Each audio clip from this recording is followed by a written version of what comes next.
Kailasa Paramashiva. Let you all receive the initiation.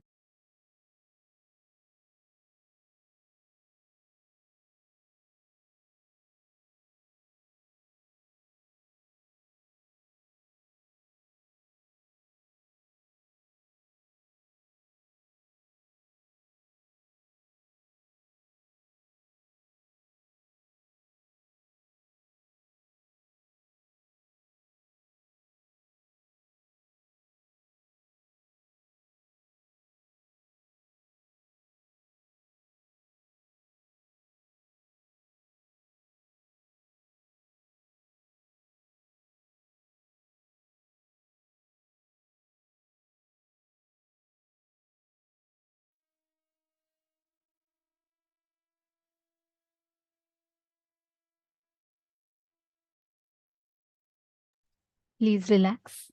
Slowly, very slowly. Please open your eyes.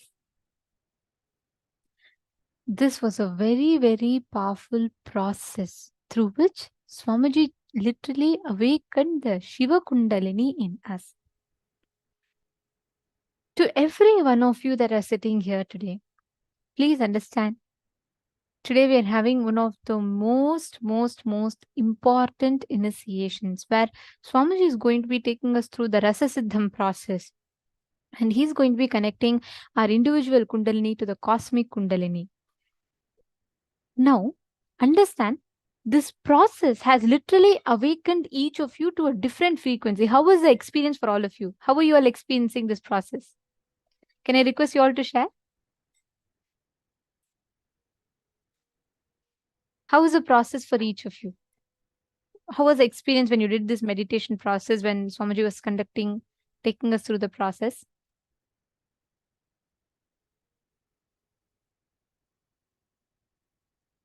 Wow.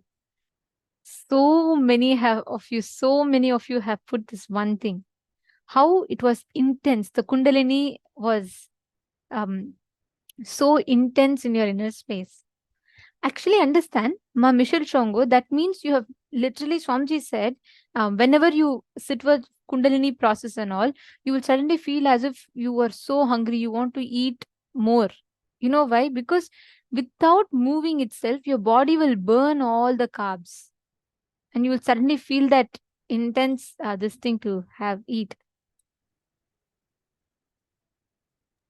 I think I really need to say this. Like once in Cambodia in 2014, Swamiji had actually told all the participants, the whole day, we will just be sitting around Swamiji.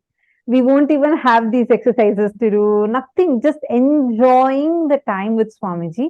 And like thousands of participants from across the globe who had come to that particular program. And it was a big celebration. Whoever attended, it was in 2014, I definitely know, like, all of us had such an amazing experience.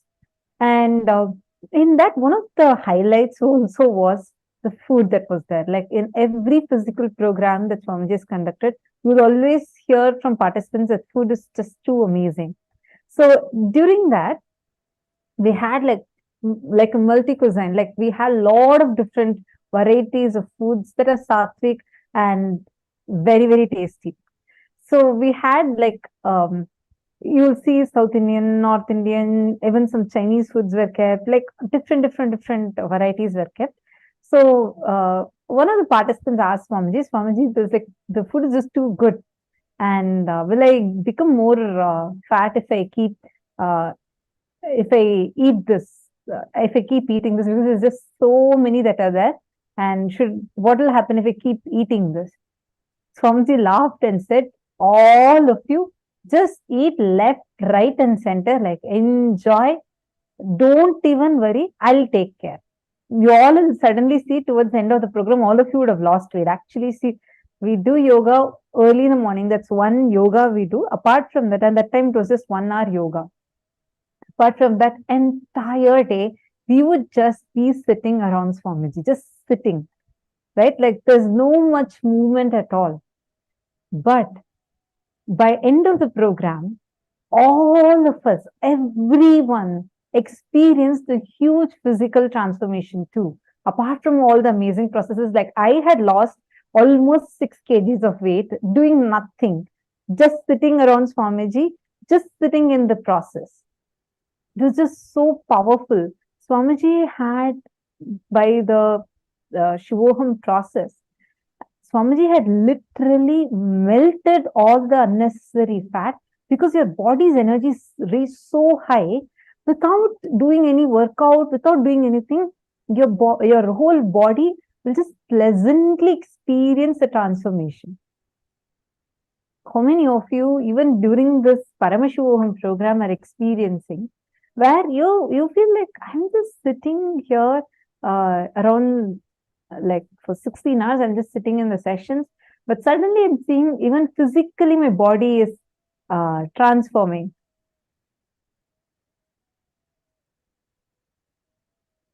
Sunil, the way you have posted, I felt like crying out. Don't worry. It's just many times you might experience certain pains, like some very sharp pains. It will be very sharp, and it will come for a brief during, or you'll suddenly feel like breaking down. It's actually a great news you have is Swamiji is working on those incompletions and melting it. You will even forget them. Maybe somewhere you will suddenly remember, oh God, didn't I have this pattern? How come this is not affecting me anymore? Then you will realize, oh wow, this is what Swamiji has gifted to me. Without even our remembrance, it will just go away. So it's a good news only, so don't worry. I've seen people having like, suddenly severe shoulder pain would have come, like they would have not even moved or done anything during the process. Then Swamiji has explained multiple times in different processes I have seen. Swamiji will explain how a particular pattern, like if it's on the shoulder, it's the burden, the responsibility as a burden that's leaving them. Or if it's in their Swadhisthana, the intense fear is leaving. Like there are specific patterns. I mean, Swamiji will see and tell, but it's usually these patterns that are leaving us, which is why you feel like that, because Swamiji is awakening your Kundalini intensely. When the Kundalini is getting awakened, it just gushes through your system and purifies your system. So it's a great news you have that your Kundalini is awakened, which is why you experience this. See, during darshan, if you see, your eyes automatically get wide the moment you see Swamiji, and uncontrollably are so blissful. It's your Kundalini. It's your Kundalini actively flowing towards that direction. Actually, Kundalini is like a biocurrent in us. It's like the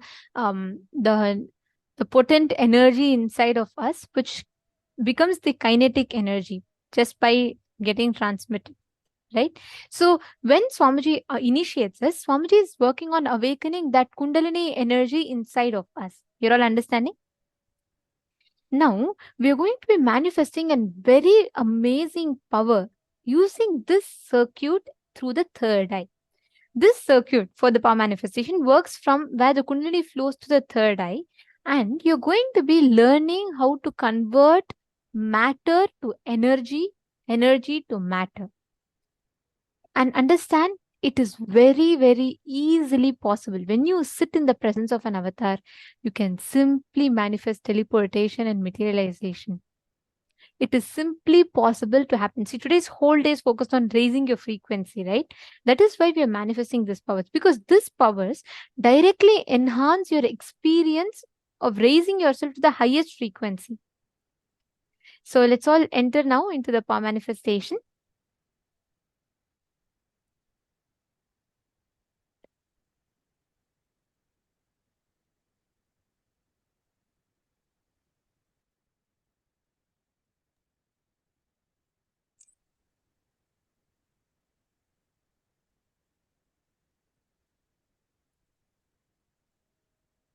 Yes, welcome everyone.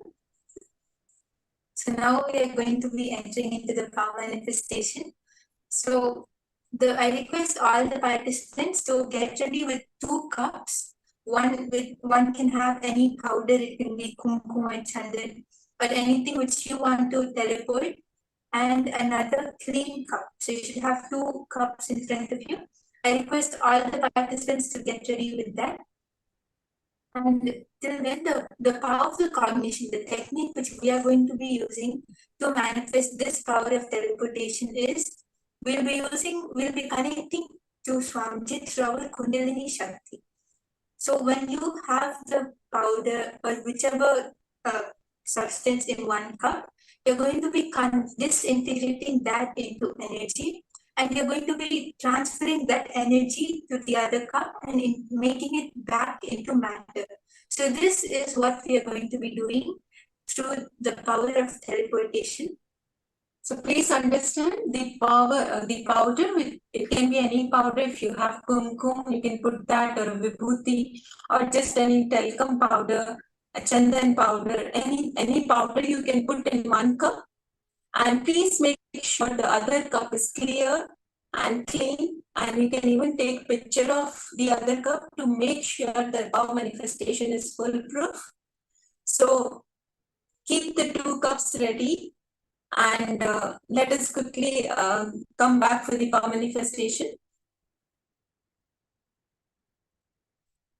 And I also request all the participants just for this powerful cognition that now Swamiji said that when the more conscious resources we use, the more we practice raising our consciousness, the naturally even power manifestation happens, and it is the other way around also.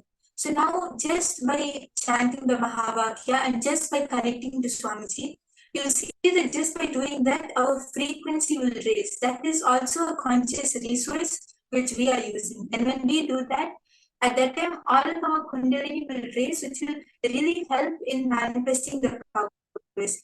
He said the more higher your frequency is, the easier it is to manifest powers. So I request everyone to get ready with your cups of kumkum and empty cup. Once you're ready, you can even post in the chat so that we'll know. How many of you are excited to manifest this power? It's really exciting. So let's all of you, as you are arranging for your cups, and if you are ready, please do post in the chat so we would know.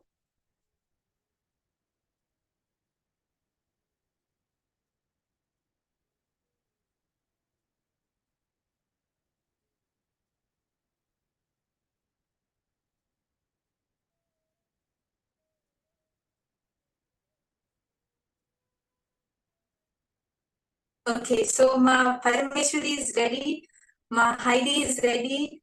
That's great. Yes, Ma Jayanti, Ma Elena, all of you are ready. That's great. Yes, so once everyone is ready, we can start the manifestation.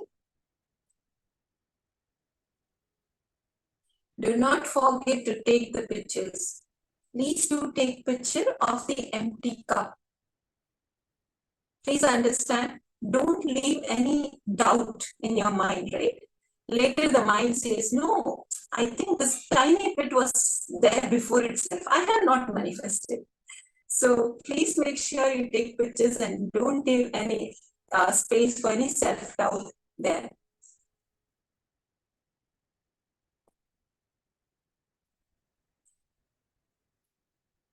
Yes, so is everyone ready? Ma Diana, Ma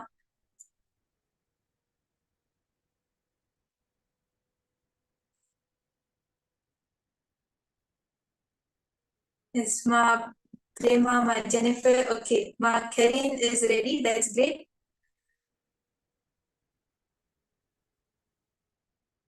Okay, Ma Diana, you're also ready, that's great. Ma Weeping, are you ready for the manifestation?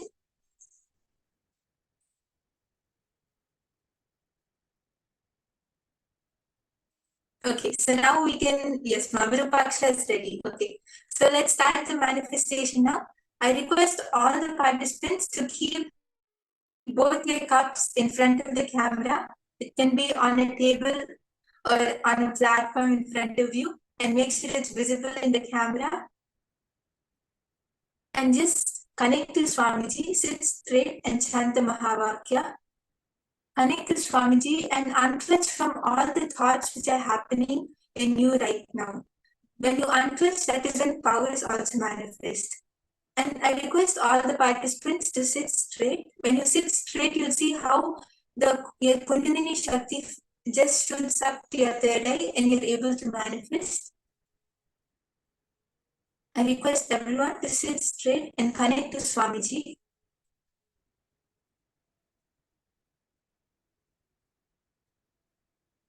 And it is also very important for all of us to understand that how when we manifest powers, that is when our energy increases. That is when our frequency raises.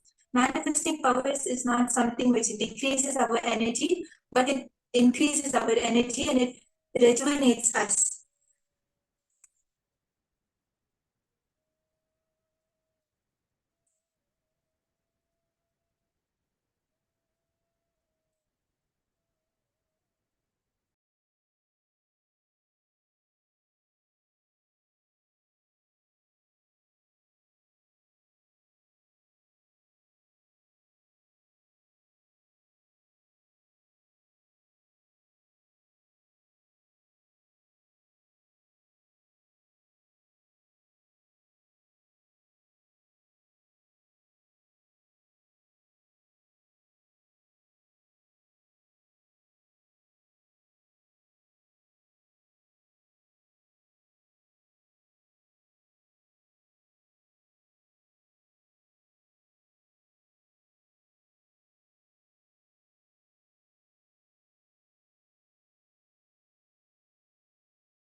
Nithyananda Paramashivoham. Om Nithyananda Paramashivoham. Om Nithyananda Paramashivoham. Om Nithyananda Paramashivoham. Mahavagya, spiritual lullaby for Samadhi, and Suprabhatam, wake up call, wake up song for Paramashiva. This Mahavagya is spiritual lullaby for you to fall into Samadhi. Suprabhatam, wake up song for Paramashiva to wake up in you. Just remember this one powerful cognition. This Mahavagya puts me in Samadhi. This is spiritual lullaby for Samadhi, and Suprabhatam, wake up song for Paramashiva in me. For Paramashiva to manifest. With this one spiritual powerful cognition, chant this Mahavagya.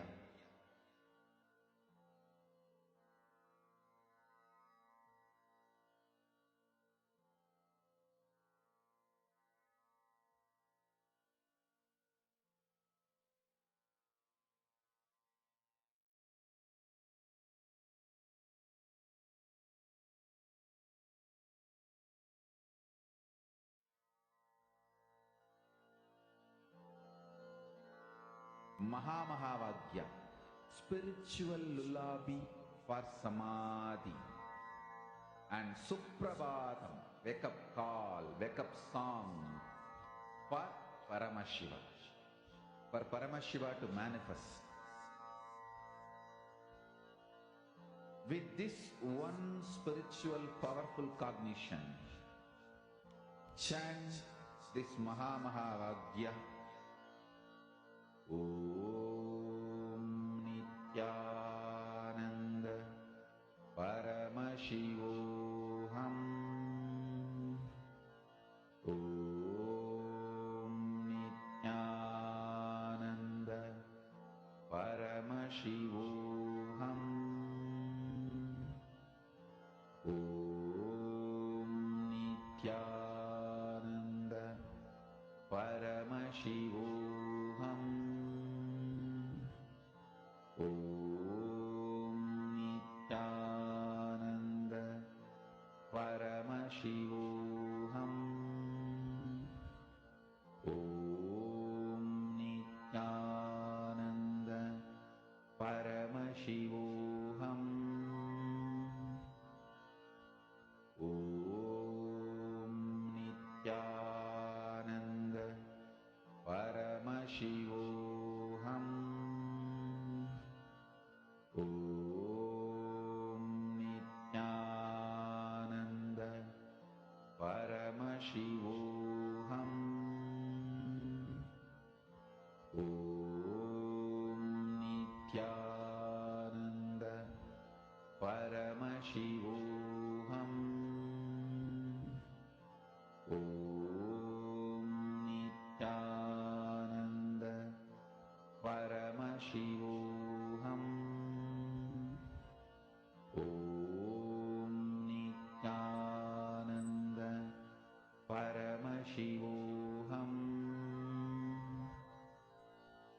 Om Nithyananda. Next, I request all the participants to continue manifesting. Just connect to Swamiji and chant the Mahavakya. Don't think about anything which is happening around you, or don't let your mind come in between. Just continue to manifest. I can see so many of you are intensely manifesting, which is great. And if any of you have any doubts or any difficulties, you can even post that on the chat. It's really nice to see so many participants manifesting. So I just request all of you intensely connect to Swamiji. This is a real science. So you'll see that it will actually manifest. So the moment you understand and you cognize the science, you'll see how it just manifests through you. So Mark Krista, you have a few specks in your clean cup. That's amazing. Yes. So you were manifesting with kumkum, or which powder you were using? You can even take a picture of the specks. It would be really nice to see and keep that. You can post it on Facebook also. It's really nice. Ma Krista, you were able to manifest. Okay, Sacred Ash, Basma, that's great. Wow, that's amazing. And if any of you were able to manifest, also you can start posting. Ma Krista has manifested, that's great. If anyone has any doubts or any difficulties, you can post that also. And so far, Swamiji has already started manifesting through us. Let us all be in that space of manifestation. We will see simply we will be able to mirror each other's neurons and the manifestation will simply happen.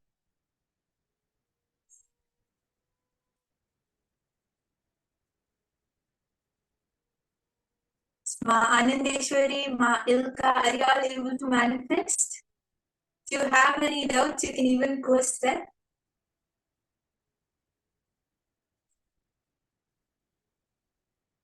Please check your cups thoroughly and let's continue manifesting.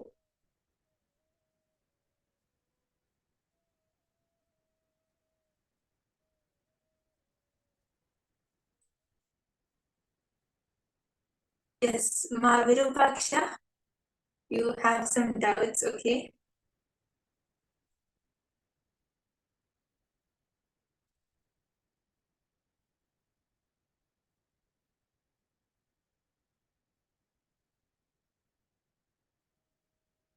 Yes. So if you feel that you're not intense enough, just drop that cognition, right? Because as Swamiji says, it is not because of any of us, or not because of us that we are chosen and we're here, but it is because of Swamiji. Swamiji is every single one of us who have had an initiation and darshan from Swamiji.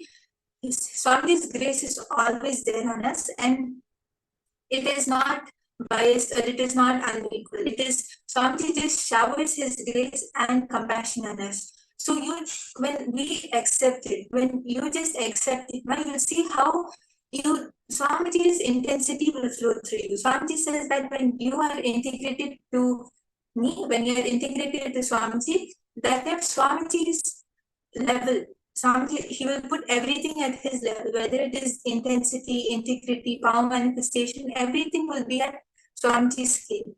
So you just connect to Swamiji and decide to drop this cognition. Ma Virupaksha, you just have to drop this cognition that you are not intense enough. Just connect to Swamiji, and it is only Swamiji who's going to flow through you. It is Swamiji's intensity which is going to flow through you. So the moment you drop this cognition that you are not intense and you're not able to manifest, you'll see that you will be able to manifest.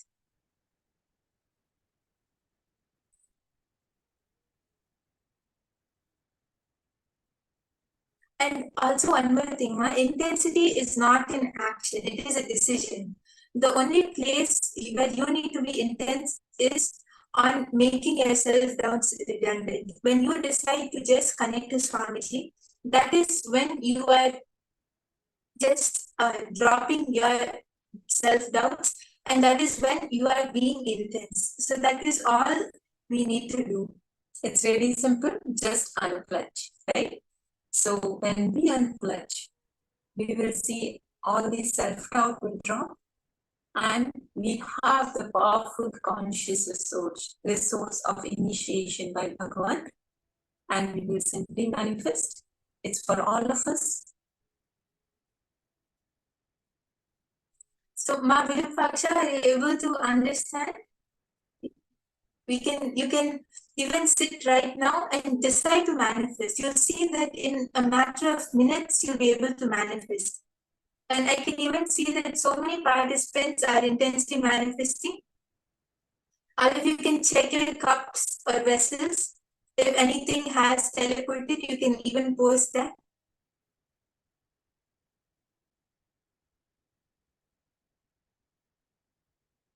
Ma Parameshwari, Ma Vedanta Shaktini, I can see all of you are manifesting, which is great. Ma Veda, you can all check your cups and vessels if you're able to manifest. Ma Anandeshwari, you're able to manifest.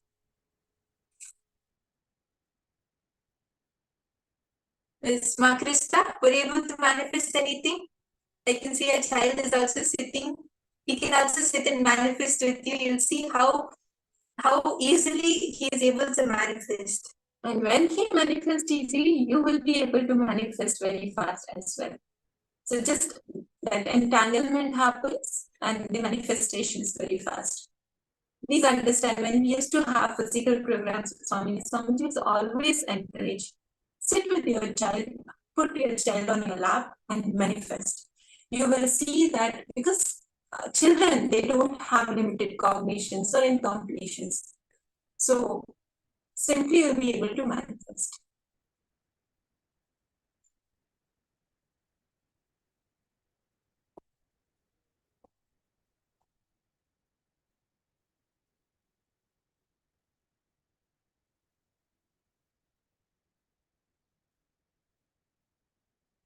Is Manada Yoga, Ma Elena, were you all able to manifest? The moment anyone is able to manifest, you can post it on the chat, and all of us can continue manifesting. Yes. Nithyananda, Makre Yogini, so nice to see intensely manifesting? Are you able to manifest anything? You can post it on the chat. Yes, Ma Parameshwari, you feel it's coming. That's great. Yes. So all the participants, you can continue manifesting. And now we are going to be moving on to the next session, where we will be learning from Swamiji about Divya Sarira. What is it about? If you want to become extraordinary, you have to do extraordinary things. Carve out your identity, Divya Sarira, enjoying the enlightenment, being in this loka, carving your integrity, authenticity, responsibility, enriching. Divya Sarira, pure identity, just like how you build this body. Food, workout, rest, care, same way. Build your Divya Sarira. That is what I am saying, carving out your spiritual identity. Build your Divya Sarira with integrity, authenticity, responsibility and enriching.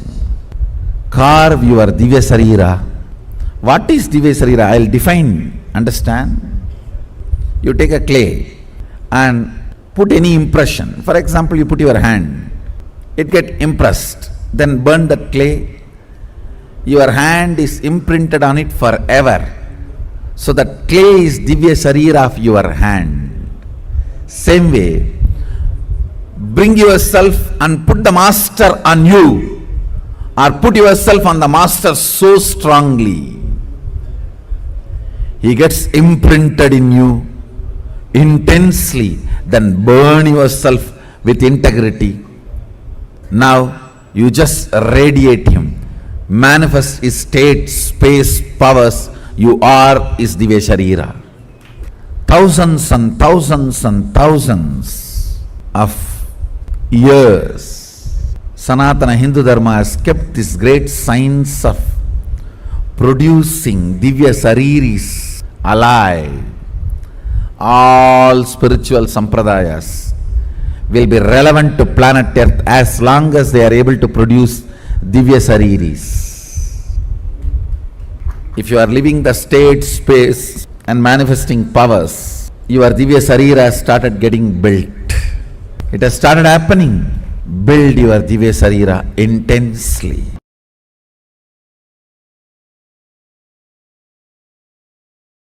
Listen carefully.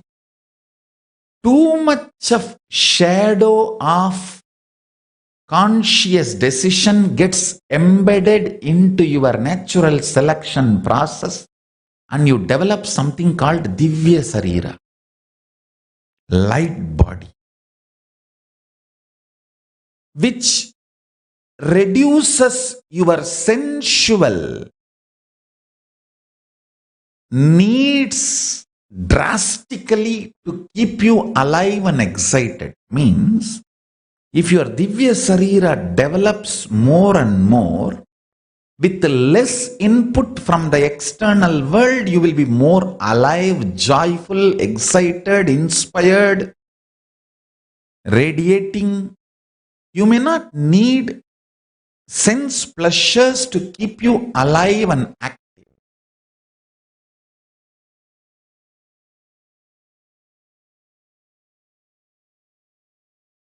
Listen intensely. Divya Sarira, the body, indestructible, effulgence, which is inside all of us. Please understand, this Divya Sarira is the core component of all of us. There is no person who does not have Divya Sarira. Everyone has a Divya Sarira. How much ever you think you are good or bad, you think you are God or demon, whatever you think, You have a Divya Sarira.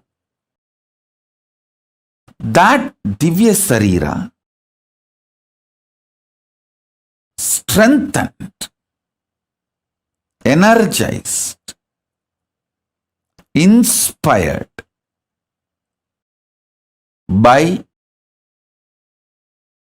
sattvic food to the body, sattvic food to the mind, sattvic food to the consciousness. Enjoy this three in your life continuously. Don't worry about what should be negated. See, focusing on what need to be negated makes you very depressed, even feeling deprived. See, if the Divya Sarira in you, the self-effulgent light body in you, if that is strong, you are an enlightened being. You enjoy best things of the consciousness, your existence. You enjoy the best gifts of your existence. If that self-effulgent Divya Sarira gets more and more covered,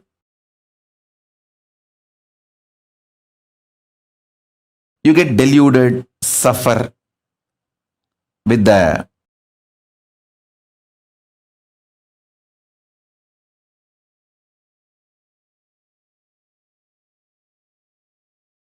external world, delusions, delusion, whatnot, whatever.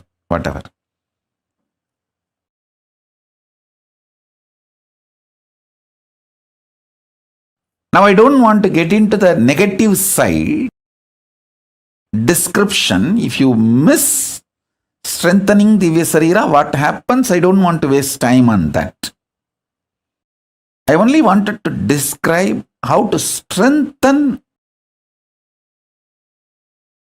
the Divya Sarira.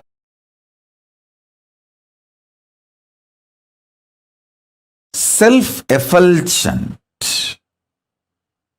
Swayam Prakasa, Sutta Sarira, Daiva Sarira. All of us have.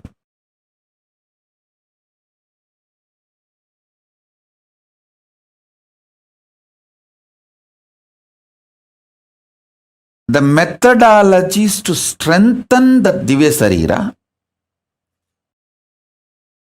and manifest powers of Paramashiva, the state of Paramashiva, space of Paramashiva, and powers of Paramashiva. This truth is the message from Paramashiva directly to the whole humanity.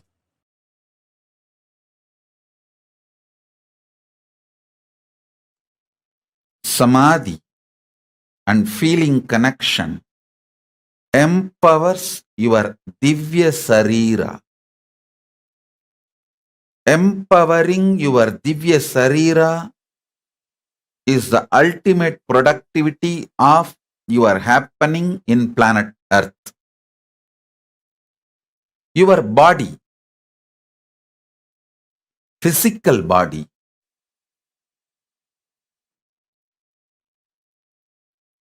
carries the consciousness. I use new word called Divya Sarira. Consciousness wearing this body is Divya Sarira. The consciousness getting more and more empowered When the consciousness gets empowered, you don't feel suffocated by physical body and its limitations. Listen.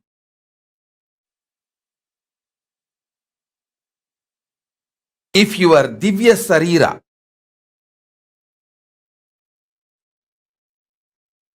the consciousness which is holding your body, if that is empowered, you don't feel suffocated, limited, reduced by your body. Please listen.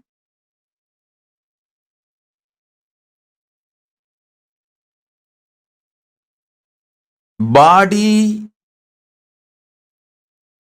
limiting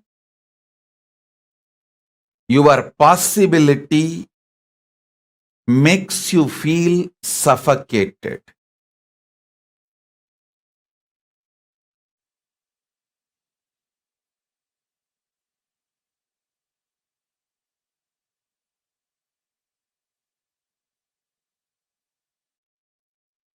Not only the great powerful cognitions and understandings about the secrets of the cosmos,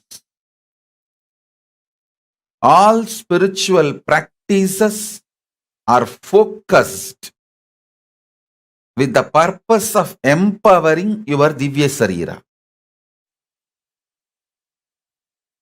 Listen. Yesterday's satsang, I gave you one truth.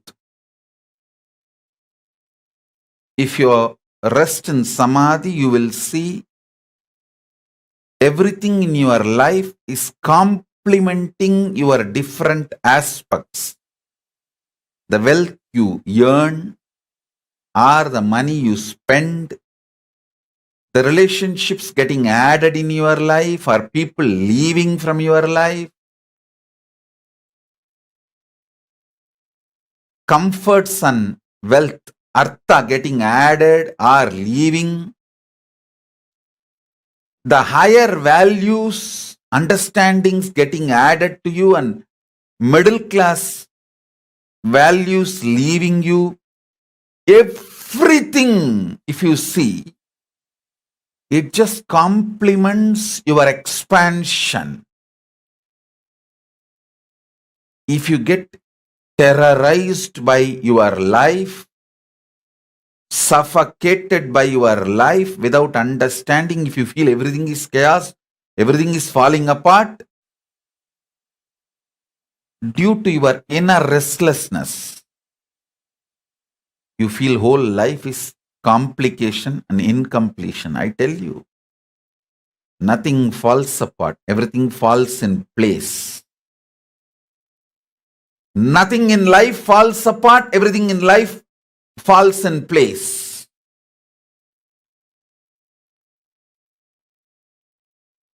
Whenever I sit in samadhi and watch,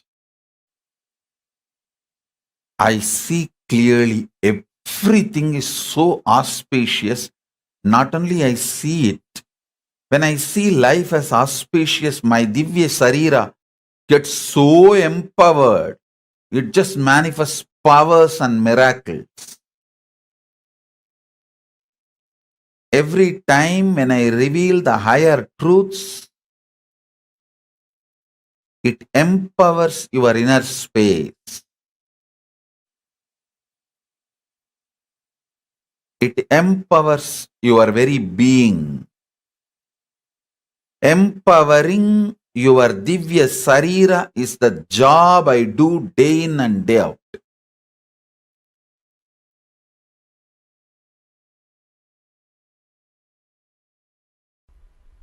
If you have been a Divya Sariri, means the people who are sitting around me during the energy darshan, helping, guiding all the participants to receive energy darshan, those people are only called as Divya Sariris.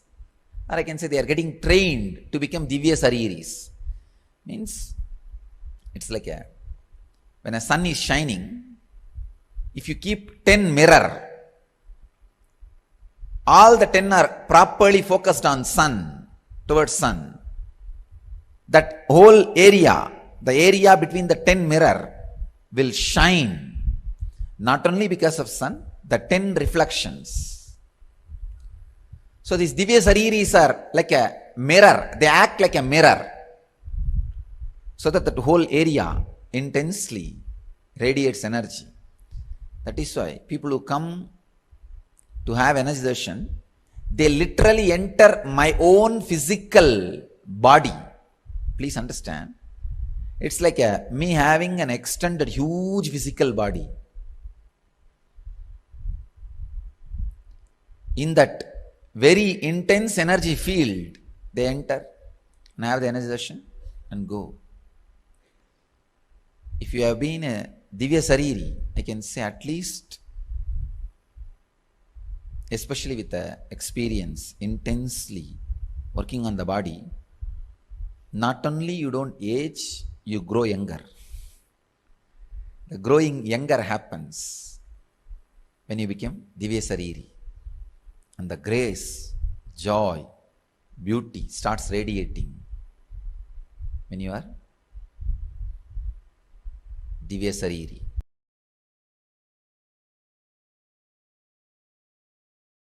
Listen.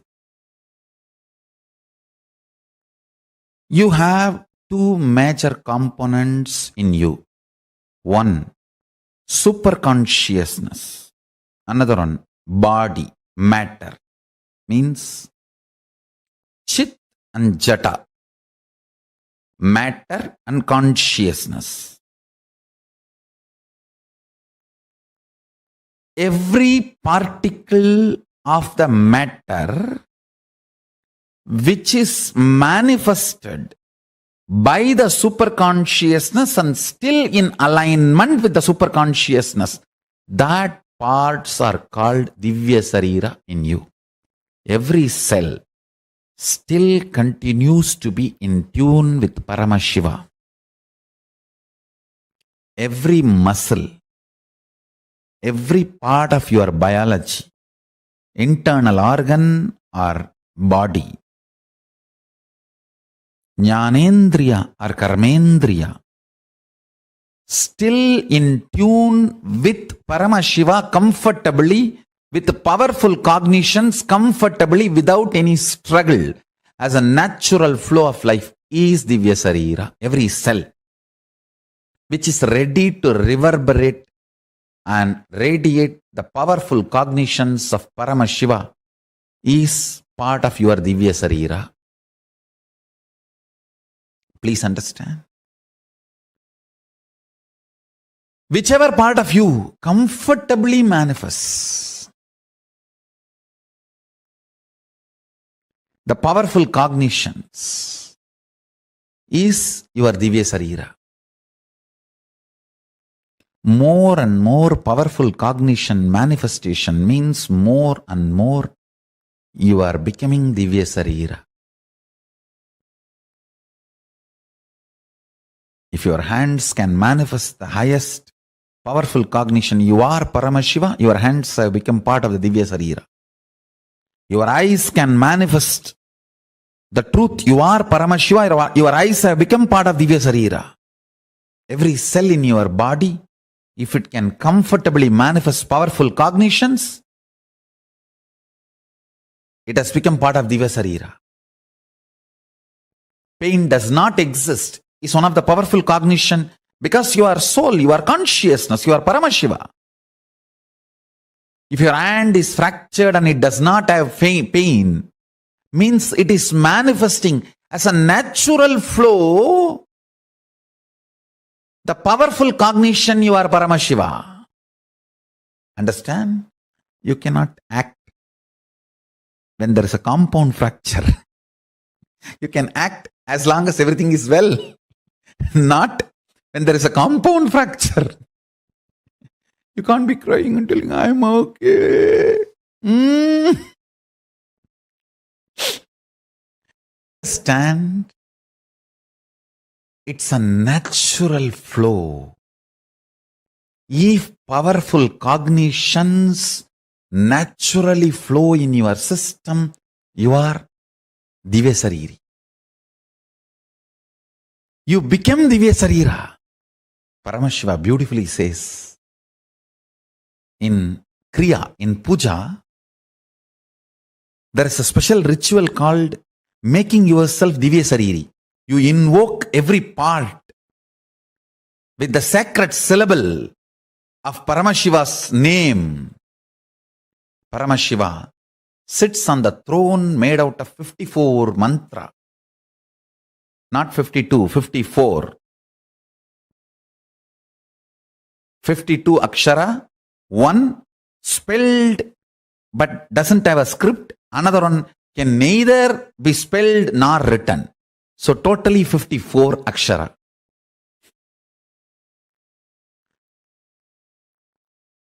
He sits on the throne which is made of these 54 aksharas. And listen carefully. When you invoke those aksharas in the various parts of your body,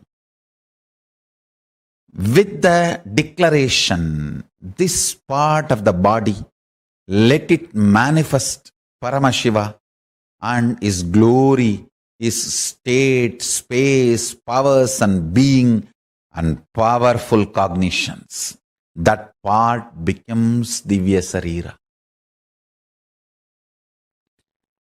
If you do not feel pain during the multiple compound fracture, be guaranteed your body will not stink or rot or degrade when you leave the body. It will only be Jiva Samadhi. There will not be ordinary death. The body will not have any decay. Yoga Sarira doesn't decay. You become Divya Sarira.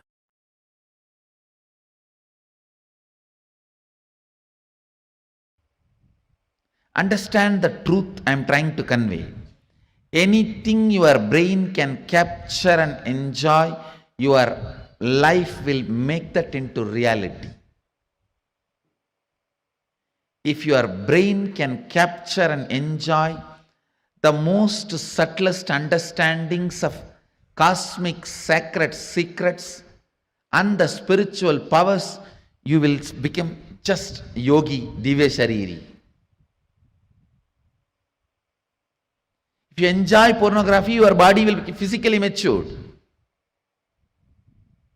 If you enjoy these subtle powers, subtle understandings, simply your body will become Divya Sariri. You will become yogi, Bala Yogi, Bala Sant. Bala Sant is a person whose brain captures all these highest conscious truths, subtle truths while you are young. The way your brain captures these great truths, simply your body starts manifesting it. You become yogi. You become a Divya Sariri. You become embodiment of Mahadeva. You become Bala Sant.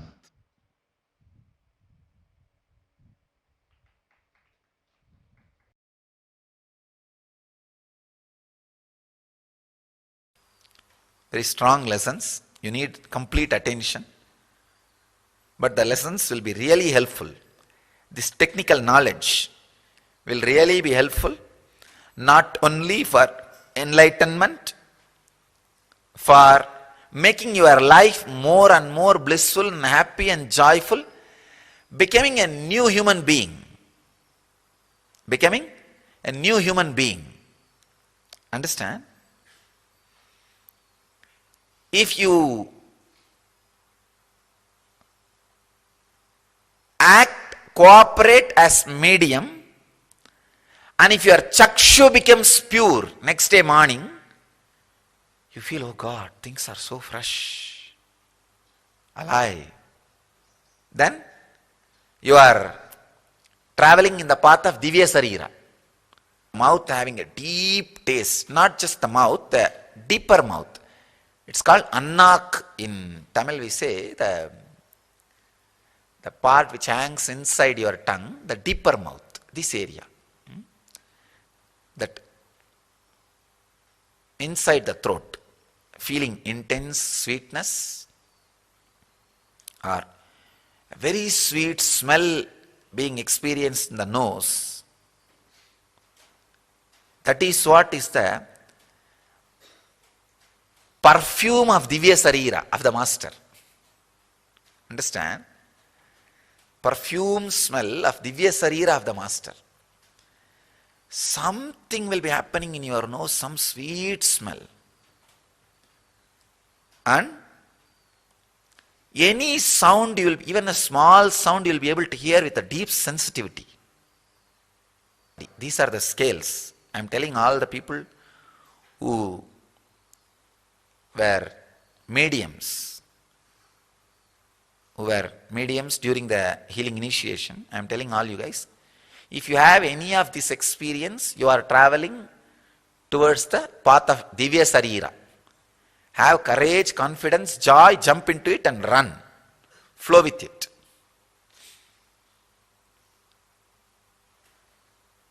I am talking about this so detailed way so that in future, people who are trying to become medium for these ghosts, the dead people, pretas, pichas, all of them should understand difference between that medium and this medium. Medium word is loaded with a negative meaning.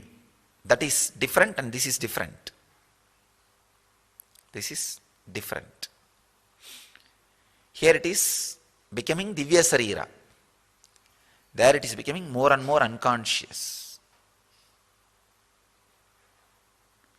Vivekananda gives an example.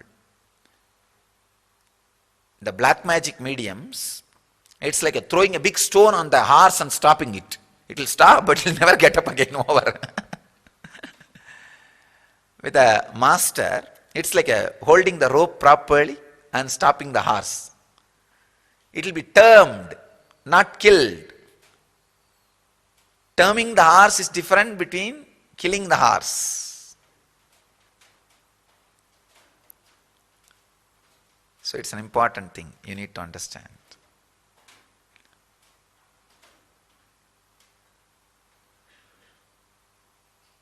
This is the second level, Paragaya Pravesha, astral travel. The third level, the Siddha who doesn't have body entering into a dead body.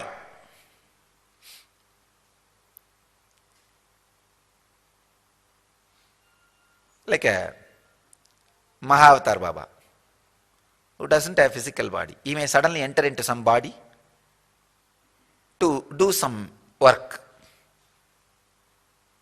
to bless people, to initiate. It happens. And same way, Siddhas who don't have body entering into, first thing, Siddhas who don't have body entering into a living body, Siddhas who don't have body entering into a dead body. These are the next categories. Understand? 4 categories. I'll just give the essence. Person who is having the body entering into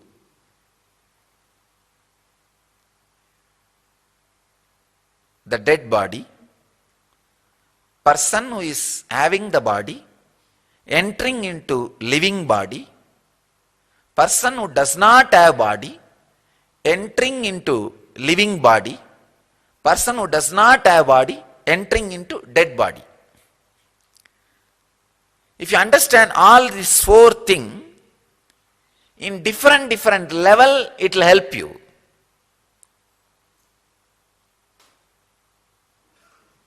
First, if you understand the possibility, a Siddha can reflect, radiate himself in your body naturally that is the best thing can happen to your body. Just get out. Get out of your body. Let him occupy. That is the best thing can happen to your body. Understand what best can happen to your body. Then that becoming Divya Sarira. That's the greatest thing can happen to you and the body.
Swamiji just beautifully revealed the signs of Divya Sarira, how we exist, how our cognitions about life, our cognitions, our understandings that we are taught from the young age, that builds our experience, that builds our existence around what is the end result that you experience.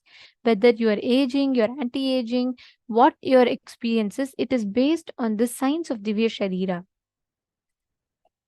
There is a very beautiful incident that I am reminded of as I talk about this.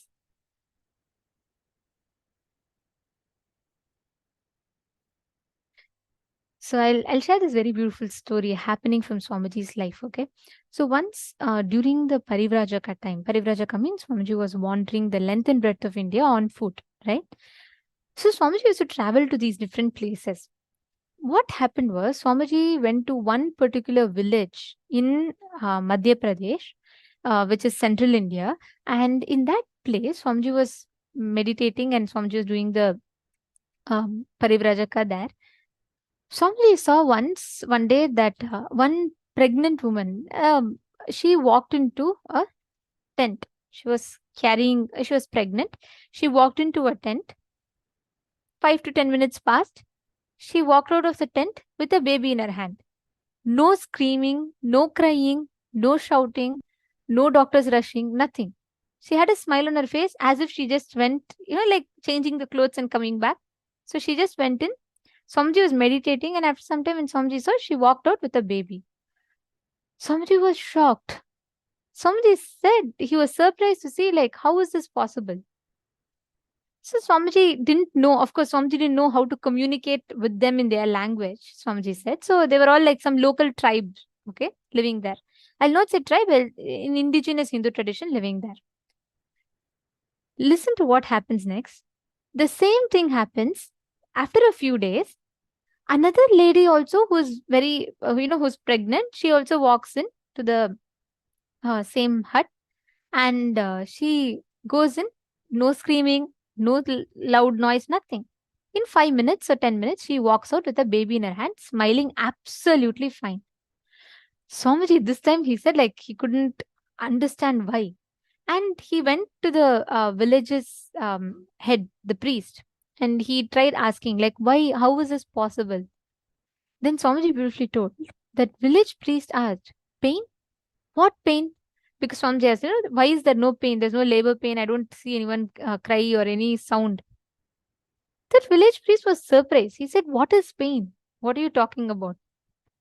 Swamiji beautifully told that whole village was brought, their whole cognition, from the very young age, they're not even taught the concept of pain, because of which their body doesn't even cognize or respond to pain. This is such an amazing truth, like such an amazing fact that Swamiji has revealed. Please understand, this is a very, very important thing. Same way Swamiji said, just sometime later, Swamiji was traveling upwards towards the Tibet and Himalaya side. And there was one remote village there, and Swamiji during his Parivrajaka, as he was just walking by, Swamiji went to that village, and Swamiji wanted to find out, like, what place it is and all that. So Swamiji saw a very elderly man. Like, actually, he was looking very, when we say elderly, I would say like our 40, 50 age, like that he looked, and he was doing the farming there. So Swamiji walks up to that man, and Swamiji says, Swamiji is trying to initiate a conversation, and Swamiji says, can I, he asked, during the conversation, the man who's farming, he says, how old are you? Like Swamiji asks his age. And he says, I'm just about 100 years old. Then Swamiji is shocked. Then Swamiji asks, how come? You're 100 years old? Swamiji is surprised. Then Swamiji is saying, I wanted to talk to an elder in the village, so only I came and I wanted to talk to you like that. Then so that man was shocked. He said, what elder? What do you mean I'm elder? I am just in my middle age. I'm just 100 years old. Go meet the elders who are about 250 years old who are living. Swamiji said he was so taken aback that actually they cognized from young age they thought the normal human lifespan is 300 years old. 300 years. Today, science teaches you from your birth that average human lifespan is only 70 years old. By the time you're 40, 50, you pack up to leave. Already the science puts you into that cognition. Swamiji said that entire civilization that lived there was not in touch with the outer world. They were all taught that 300 years is the average lifespan. So everyone lived for 250 years easily. Swamiji said the moment this same civilization, sometime later when Swamiji went back, unfortunately, by then people had found out that the civilization exists. They wanted to study. They wanted to understand how these guys exist. So people from the regular world started going and living there to understand their psychology. Just in one generation, their average lifespan reduced from 300 years just to 100 years. Swamiji said he was so pained to see that the whole civilization that was so innocent, that was maintained so beautifully, lost the essence. See, why I'm sharing this is our body, right? It has the complete power, capability, and ability to listen to our thoughts, our cognitions, and it responds based on that. Please understand, this is a very, very powerful truth. If you constantly teach your body, unfortunately today, from the young age, you're taught sugar, BP. I still remember when I was young, as I was growing up, I was always taught by the time you become 40, your back will pain, you'll have so much of body pain, you can't be active. Already you're put into that kind of a cognition. By the time you become an adult, you already start carrying that cognition in your head.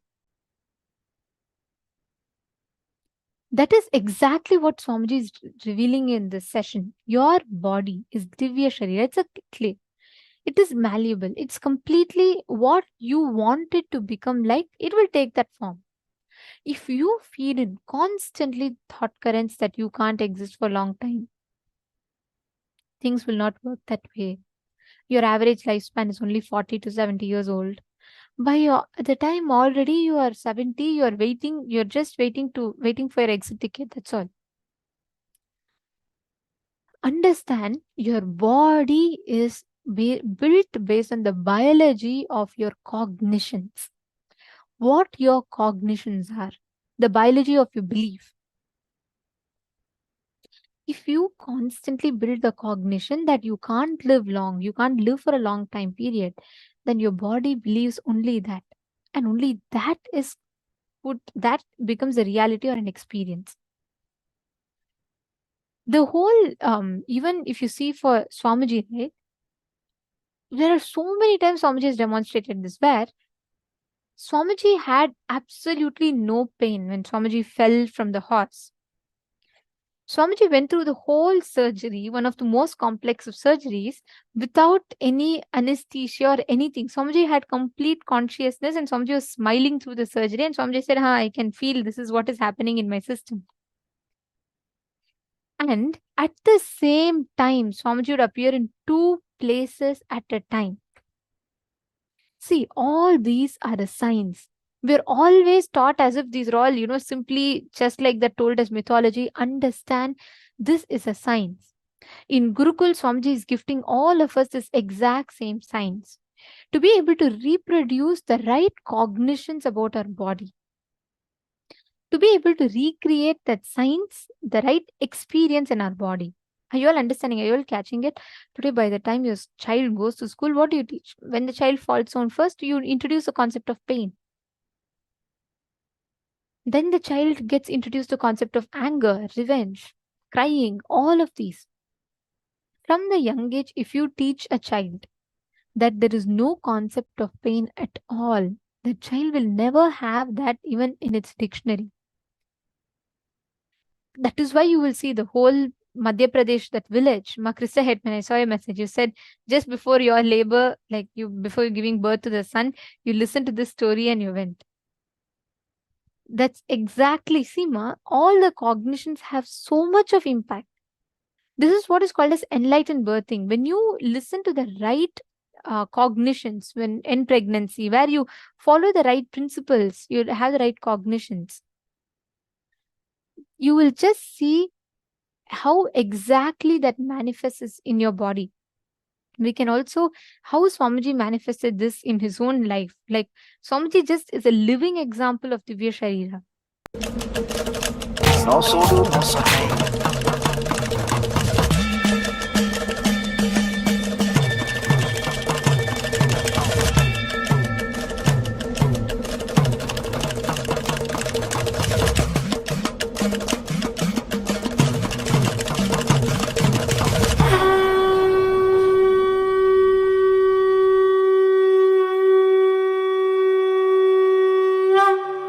அண்ணாமலையம் அண்ணா போற்றி, கண்ணாரமுதக் கடலே போற்றி.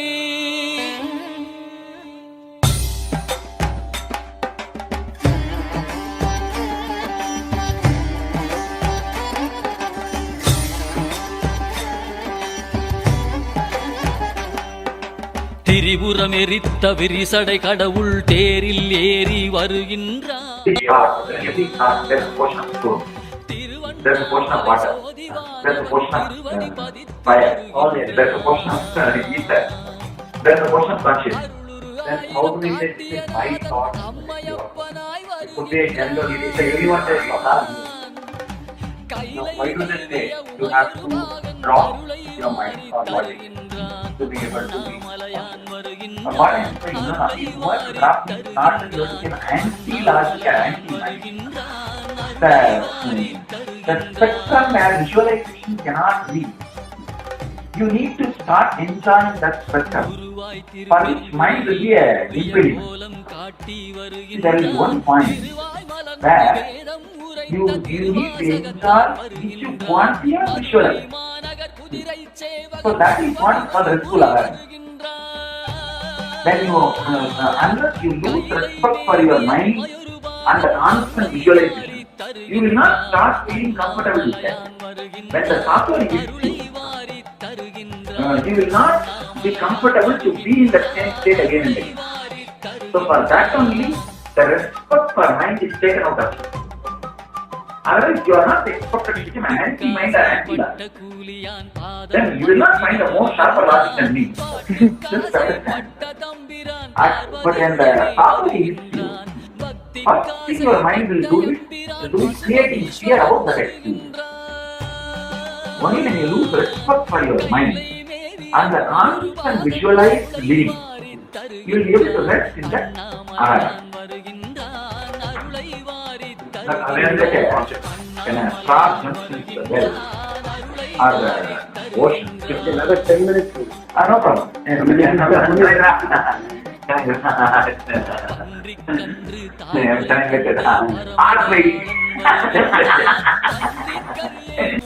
How do we work on this? I need up to ether level to be able to get whatever the ether level, they are not able to spend. If you bring me one by one formula and explain their understanding, then I can give you the gap. I can kill the two. That I will be able to. If you bring one by one, we can do.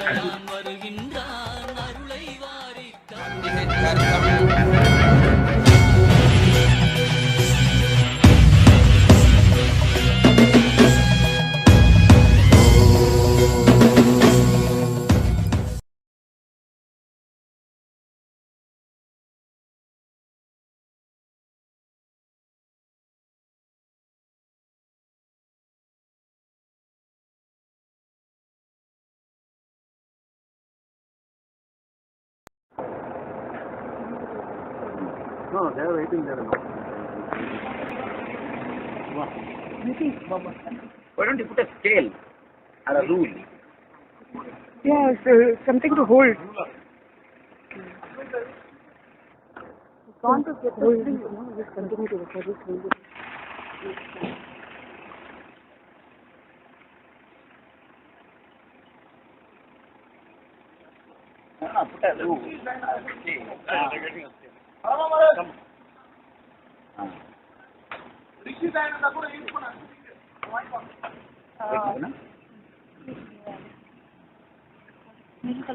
Nirvikalpa. Huh? Come. Start getting there. Huh? Oh, it is there.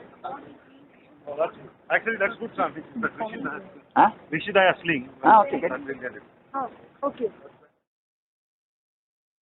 Just to explain to all of you what we're seeing right now, this Swamiji was, there was a very new horse, okay, that devotees got for Swamiji.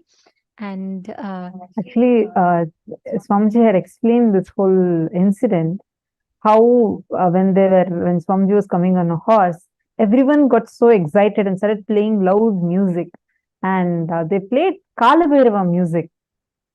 When they started playing the Kalabhairava music, the horse, usually it has a visual thing, like it sees a person who's climbing up, and based on that, it will get itself ready.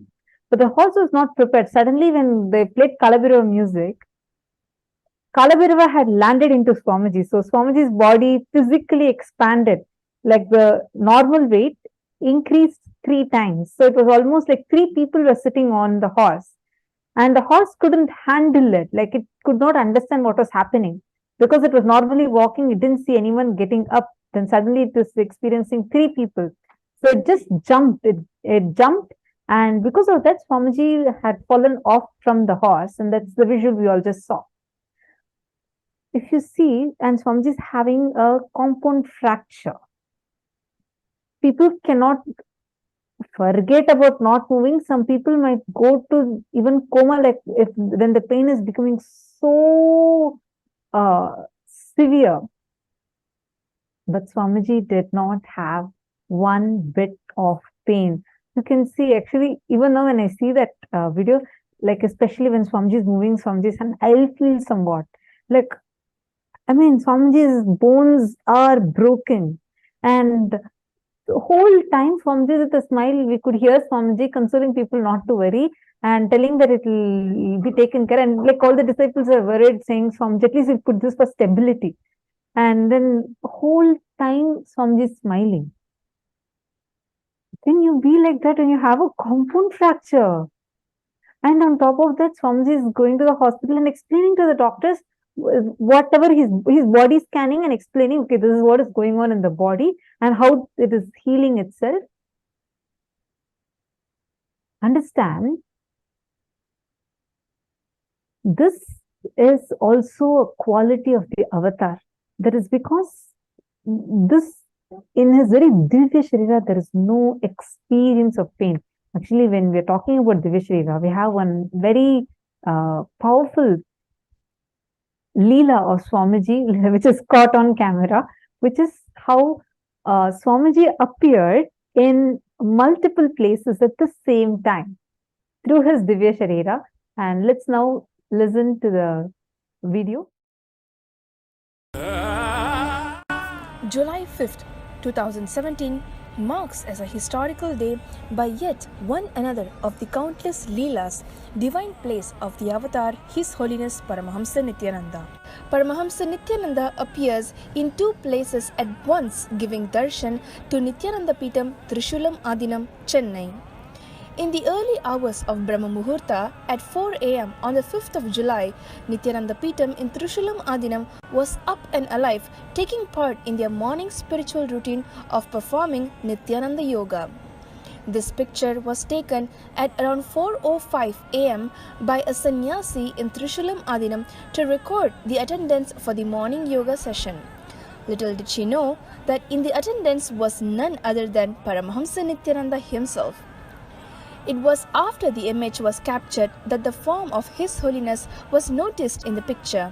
It is undeniably his physical form, as evidenced by the shadow appearing in front of him. Also, Pictured is an image taken of Paramahamsa Nithyananda at Bengaluru Adinam on the night of about 10:30 p.m. where he was giving darshan to the participants of the 43rd Inner Awakening, and at 6 a.m. on 4th of July during Pratyaksha Pada Puja where he was physically present. This event was broadcasted live on Nithyananda TV and via two-way video conferencing witnessed by thousands worldwide. There are eyewitness records of people around His Holiness as he was getting ready for the Pratyaksha Pada Puja in Bengaluru Adinam on the morning of 4th of July.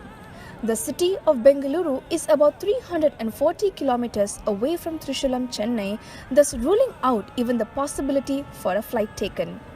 The form of His Holiness in the picture has the same attire and form as he had yesterday evening on 3rd of July as he initiated his disciples into Vishesha Diksha.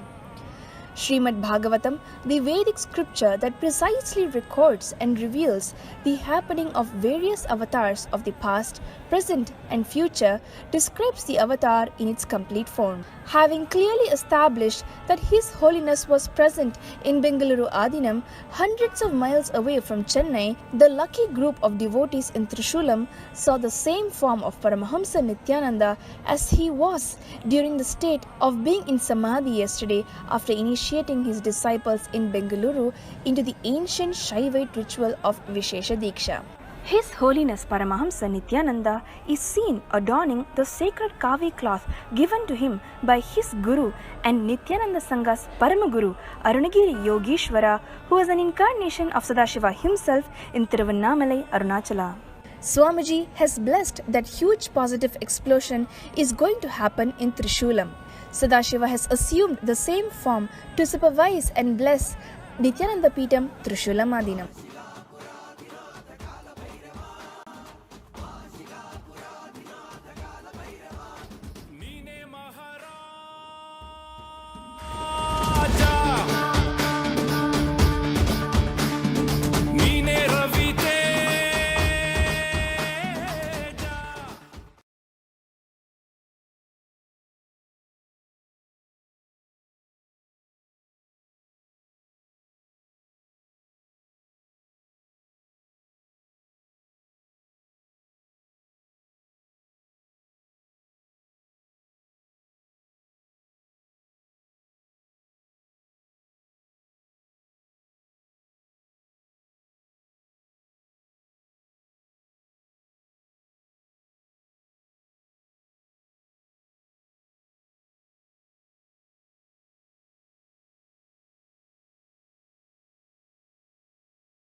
Yes. I see so many of you smiling widely. Sanjay Ore has posted, these things happened to Avatar to teach us. Absolutely. Now, understand. Did all of you watch the video on how Swamiji appeared in two places? The Divya Sarira one? Because that power of Divya Sarira is what all of us are going to be experiencing today. Nithyananda, Swamiji is something like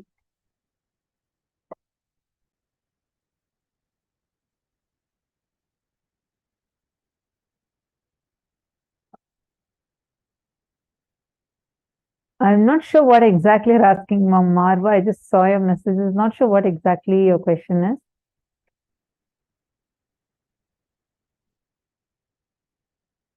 Swamiji is omnipresent, power of consciousness, so incredible. Yes, today thank you for sharing this. I had wondered about this. See, understand, today all of us are going to be experiencing this power of Divya Sarira. Can I request all of you to please come and sit in front of the camera?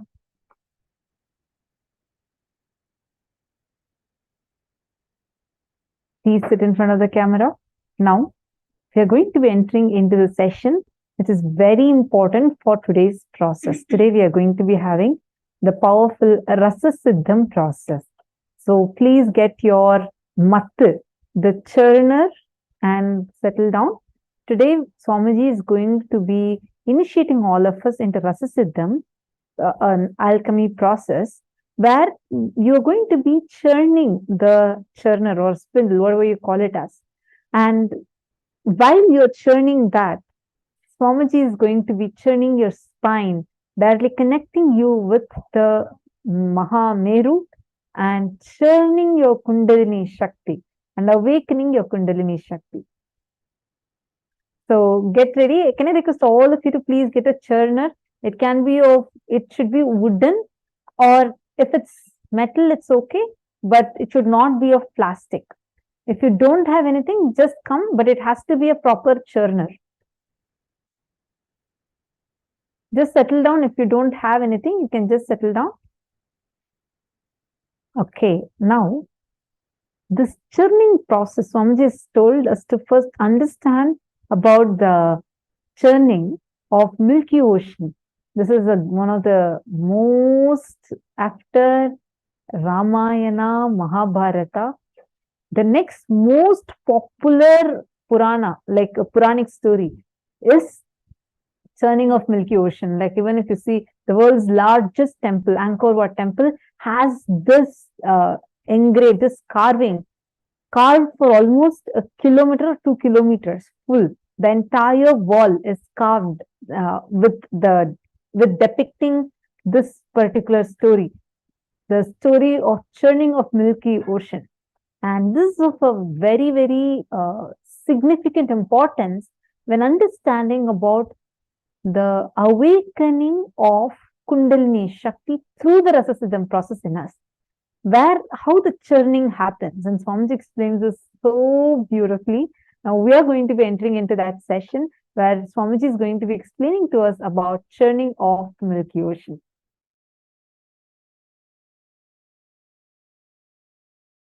Have you heard the story of churning of the Milky Ocean in Hindu tradition? How many of you heard that story? How many of you have not heard? Raise your hand. Oh, there are enough. So I'll tell the story again. In Hindu tradition, we have a story that in the Milky Ocean, the nectar is there. It's like from milk, how the butter is churned out. Same way the nectar is available in the Milky Ocean, but you need to churn it out. So when the nectar comes out, whoever drinks that nectar will become immortal. So all the gods, devas, the demigods, all of them wanted to have that nectar. But unfortunately, the poor guys, they cannot churn the ocean by themselves. They need the help of demons also. Please understand. Every line is full of philosophical truths. So the gods, they went to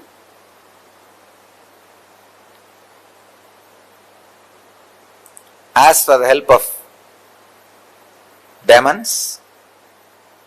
Usually both of them always fight with each other. But the deal was struck that when the nectar comes out, off 50-50 share. So then because the share they agreed, after all they are brothers. Both of them have decided, all right, we will do it together. Then both of them go to their father, Brahma, ask Brahma, creator, we both have decided to churn the Milky Ocean and get the nectar out. Brahma was delighted and excited. Oh God, I have never seen both teams coming together. It is always an headache for me. One will come and snatch some boon from me and go and torture the other one. The other one will come and complain and take some other boon from me and go and torture the other one. This is a whole day is same work. First time both of you guys have come. Great. What do you want from me? They asked, we want your help and suggestion and guidance. How to go about?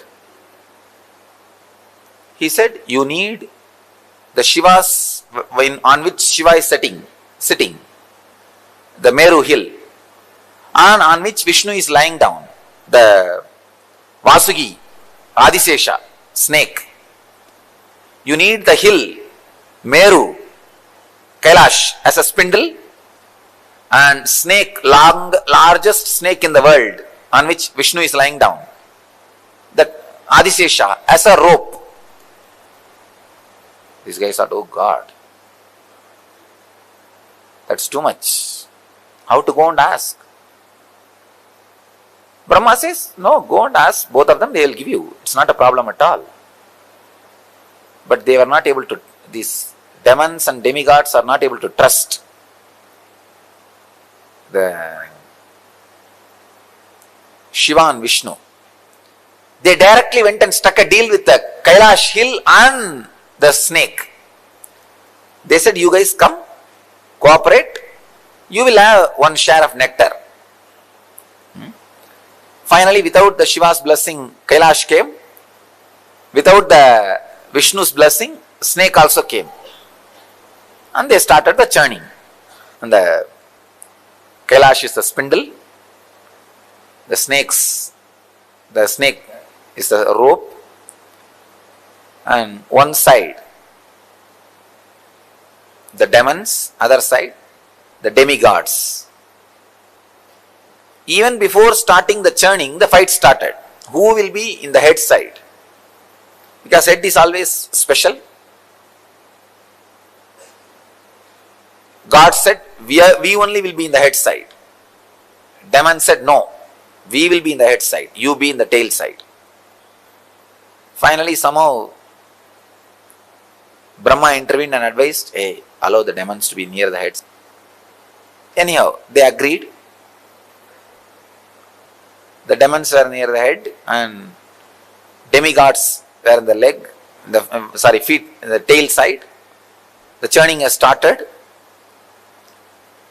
Suddenly, because neither Shiva gave permission to Meru, nor Vishnu gave permission to the snake, the hill has started sinking inside the ocean. How many of you have seen that churning in when they churn the milk for butter? The Indian villages with spindle, they will churn. The same way the churning has started. One side demons, one side gods, and it has started sinking, that spindle. Now big problem, what to do? They ran to Shiva. Shiva is just in Samadhi, nothing can be done. They ran to Vishnu. Vishnu thought it's too much, because not only that spindle is sinking, it is dragging the whole crowd inside the ocean, because all these guys are holding that rope. When that is sinking, naturally what will happen? The whole world is sinking, and there will be no population, no fun. What to do? Vishnu is supposed to be a protector. He rushes and he becomes a huge tortoise and lifts that spindle and holds that spindle on his back so that they can continue the churning. The hill will not be drowning and the people will not get drowned. Because he is a protector, he has to protect. So, Brahma created the chaos. Vishnu is protecting the chaos. The churning is going on. So many things came out. Like a kalpa vriksha, tree which gives whatever you want. Parijata, the eternal smelling flowers. Parijata, kalpa vriksha, ratna singhasana, shining throne. And Chintamani Griha, the house of diamonds. And everything, all the celestial thing, all the Ujjaisravas, that horse, Airavata, elephant, and Shamantaka, the most powerful, valuable jewel in the world. All of you should know that even in the modern day, the world's most costliest jewel is not that what is in the Washington. How many of you have seen that diamond? In the Washington there is one diamond. Washington Museum they have displayed. That is not the world's costliest. There is another one jewel which Venkateshwara is wearing, is the world's costliest. Still there is no, they are not able to put any value for it. Venkateshwara's right chest is having, on the Srivatsam they put, on Vaikuntha Ekadasi day they will put on those festival days. That huge, it's called Vaidurya. The ripe portion of Vaira, diamond. The diamond, if it is at least 1,000 years old, older than the diamond. I think this Vaidurya word is only a Sanskrit word. Because in the West, they don't know this concept of Vaidurya. It's like a wine, the old wine is valuable. The most stronger diamond, strongest diamond, Vaidurya, he wears. So that jewel is supposed to, it is supposed to have come out of the churning. And that is a one piece, only one piece available in the planet Earth that Venkateshwara is wearing. Anyhow, it's a story, we don't know what else. But all these things came out. Parijata, Kalpa Vriksha, Chindamani Griha, and Airavata. Airavata is the four tusk elephant. 4 tusks, not 2. So all these celestial things came out. And the funny part is, when all these things came out, each one went and grabbed. It's mine, it is mine, it is mine. When Parijata came out, Indra went and grabbed. When Kalpavriksha came out, Kubera went and grabbed. When Shanganidhi, Padmanidhi came out, again Kubera grabbed. And when Ujjaisravas, the horse came out, Asuras, Rakshasas grabbed. When the Ramba Menaka Urvasi came out, Indra grabbed. When finally Lakshmi came out, the wealth, energy itself, then Vishnu grabbed. When the Akshamala, the Rudraksh Japamala and Kamandalu came out, Brahma grabbed. When all the useful things came out, everybody grabbed. It is theirs, they all grabbed. Unfortunately, that snake has become completely tired. These fellows went on churning, did not bother to feed that snake, poor snake. And that fellow, so tired, he just vomited poison. See, when they are churning, the hill was sitting on the tortoise back. That lot of friction, heat, intense heat was created. When this fellow vomited the poison, it went and exactly hit that heat, and poison heated That is what is alagala. It's not a cold poison. Cold poison will not spread and do damage. The heated poison will spread even in the air and start killing people. The first air pollution, chemical attack, or I can say first chemical mishappening. Maybe 10,000 times, like Bhopal gas accident. Something has happened in that heat. When the poison was added, intense heat, it's a huge destruction. Millions of demons and demigods have started dying.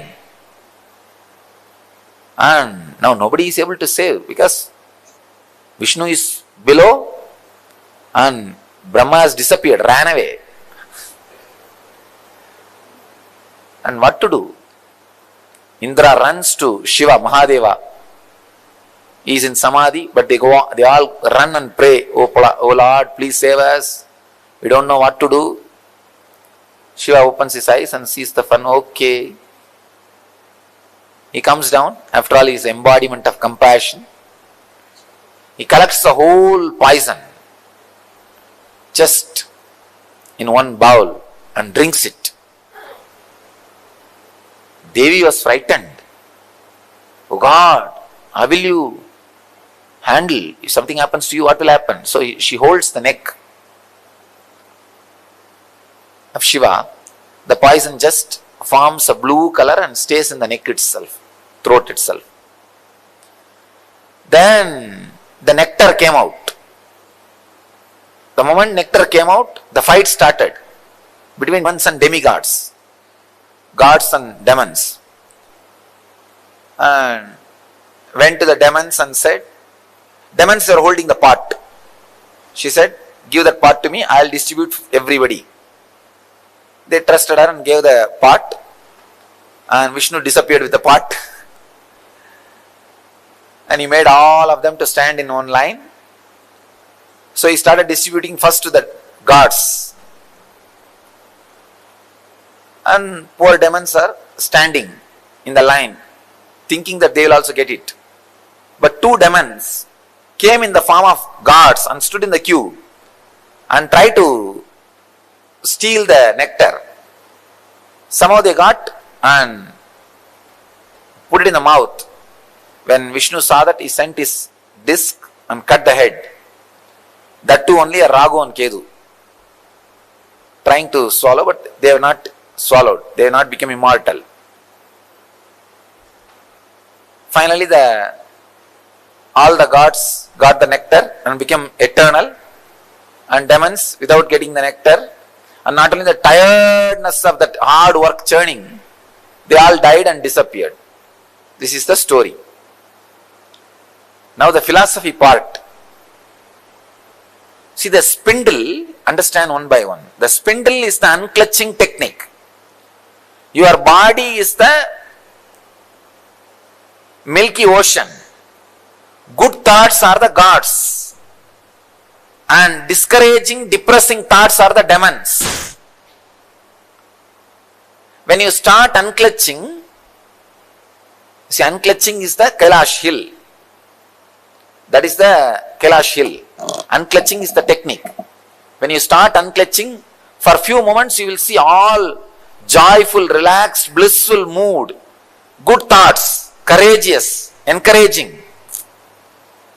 Within 5 minutes you will see depressed. No, impossible, I can't do this, all foolishness. Who will know? Who knows what will happen? The discouraging, that is, means demons are pulling. When the discouraging things are going on in you, demons are pulling. When the encouraging things are happening, gods are pulling.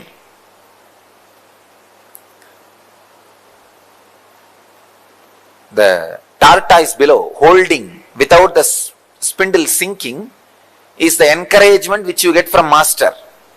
Come on, do it. Don't allow sinking. Don't allow. Continue, continue, continue. That is the tortoise holding. And all the auspicious things comes out of that ocean.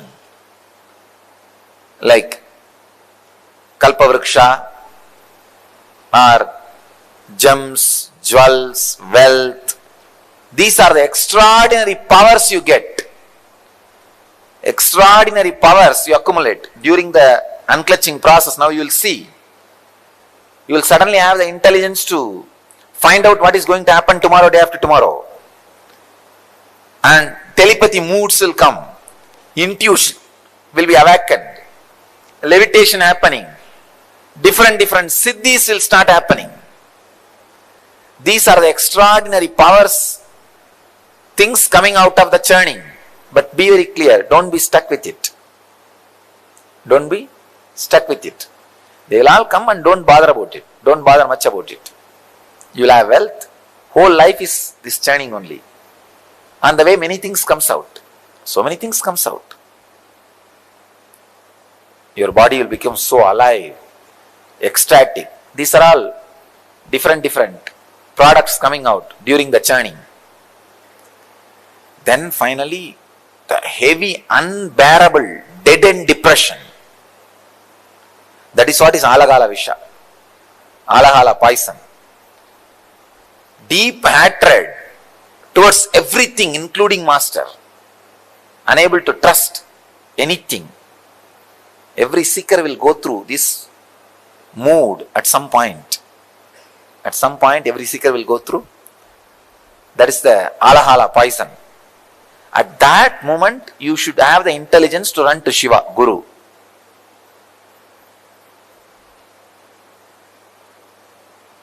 Then, Guru swallows it, digests and clears it.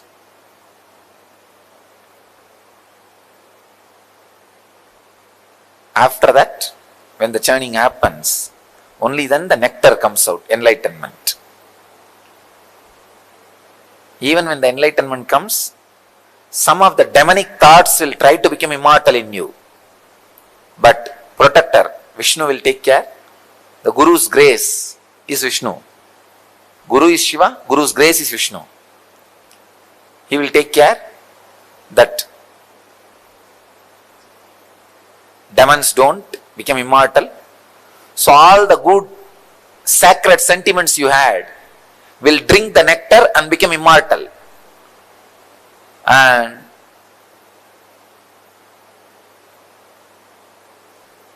the experience of superconsciousness stays inside you eternally, like a person who has become immortal by drinking the nectar.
All of you take your mattu and keep it in front of you. Hold. See, you have to hold upside down, means that mattu top part should come down. Yes. The top part should come down. You should hold like that. Listen carefully. Listen carefully and intensely. You should cognize your spinal cord Your Merudanda is the mattu you are holding in the hand. Listen. The mattu you are holding in the hand is your Merudanda, your spinal cord. I'll connect your Merudanda and spinal cord. See, the cosmic spinal cord is Merudanda. Your spinal cord will now become cosmic spinal cord. And I'll connect your Merudanda with intense Kundalini Shakti. I'll explain step by step. The first thing you need to know is extreme non-violence. Paramashanta Swarupa. Then it is in extreme non-violence. The cosmic energy will start flowing in you. You will be in tune with cosmic energy. Listen, it is very easy to brainwash human beings become terrorists because man basically is violent, angry. If you just convince his logic,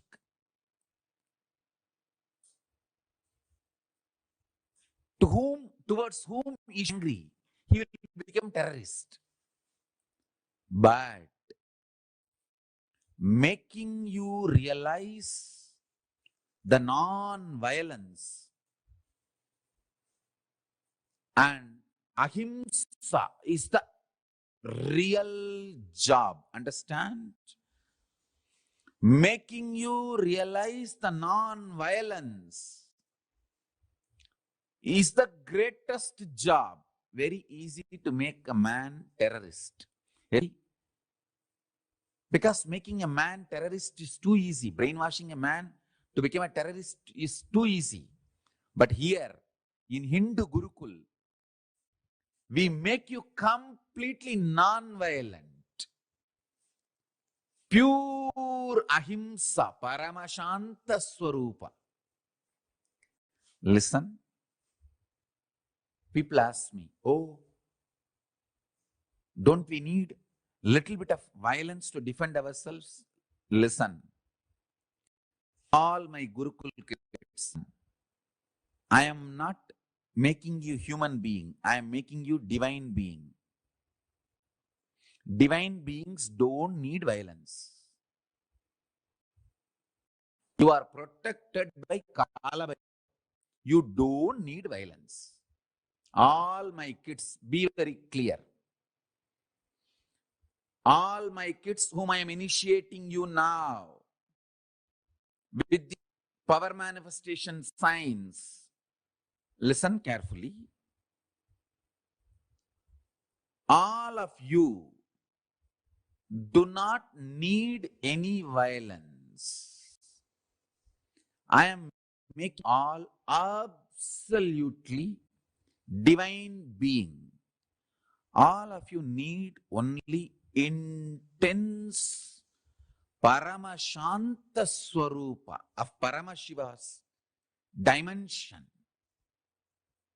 manifesting in you.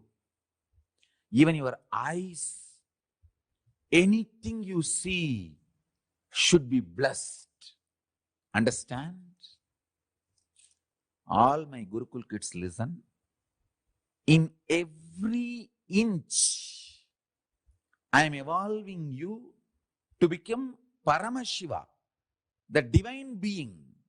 You don't need violence. For example, people tell me, oh, without violence, how we can run an army, how we can protect our country. Understand? Countries made by human beings need army. They have their own logic.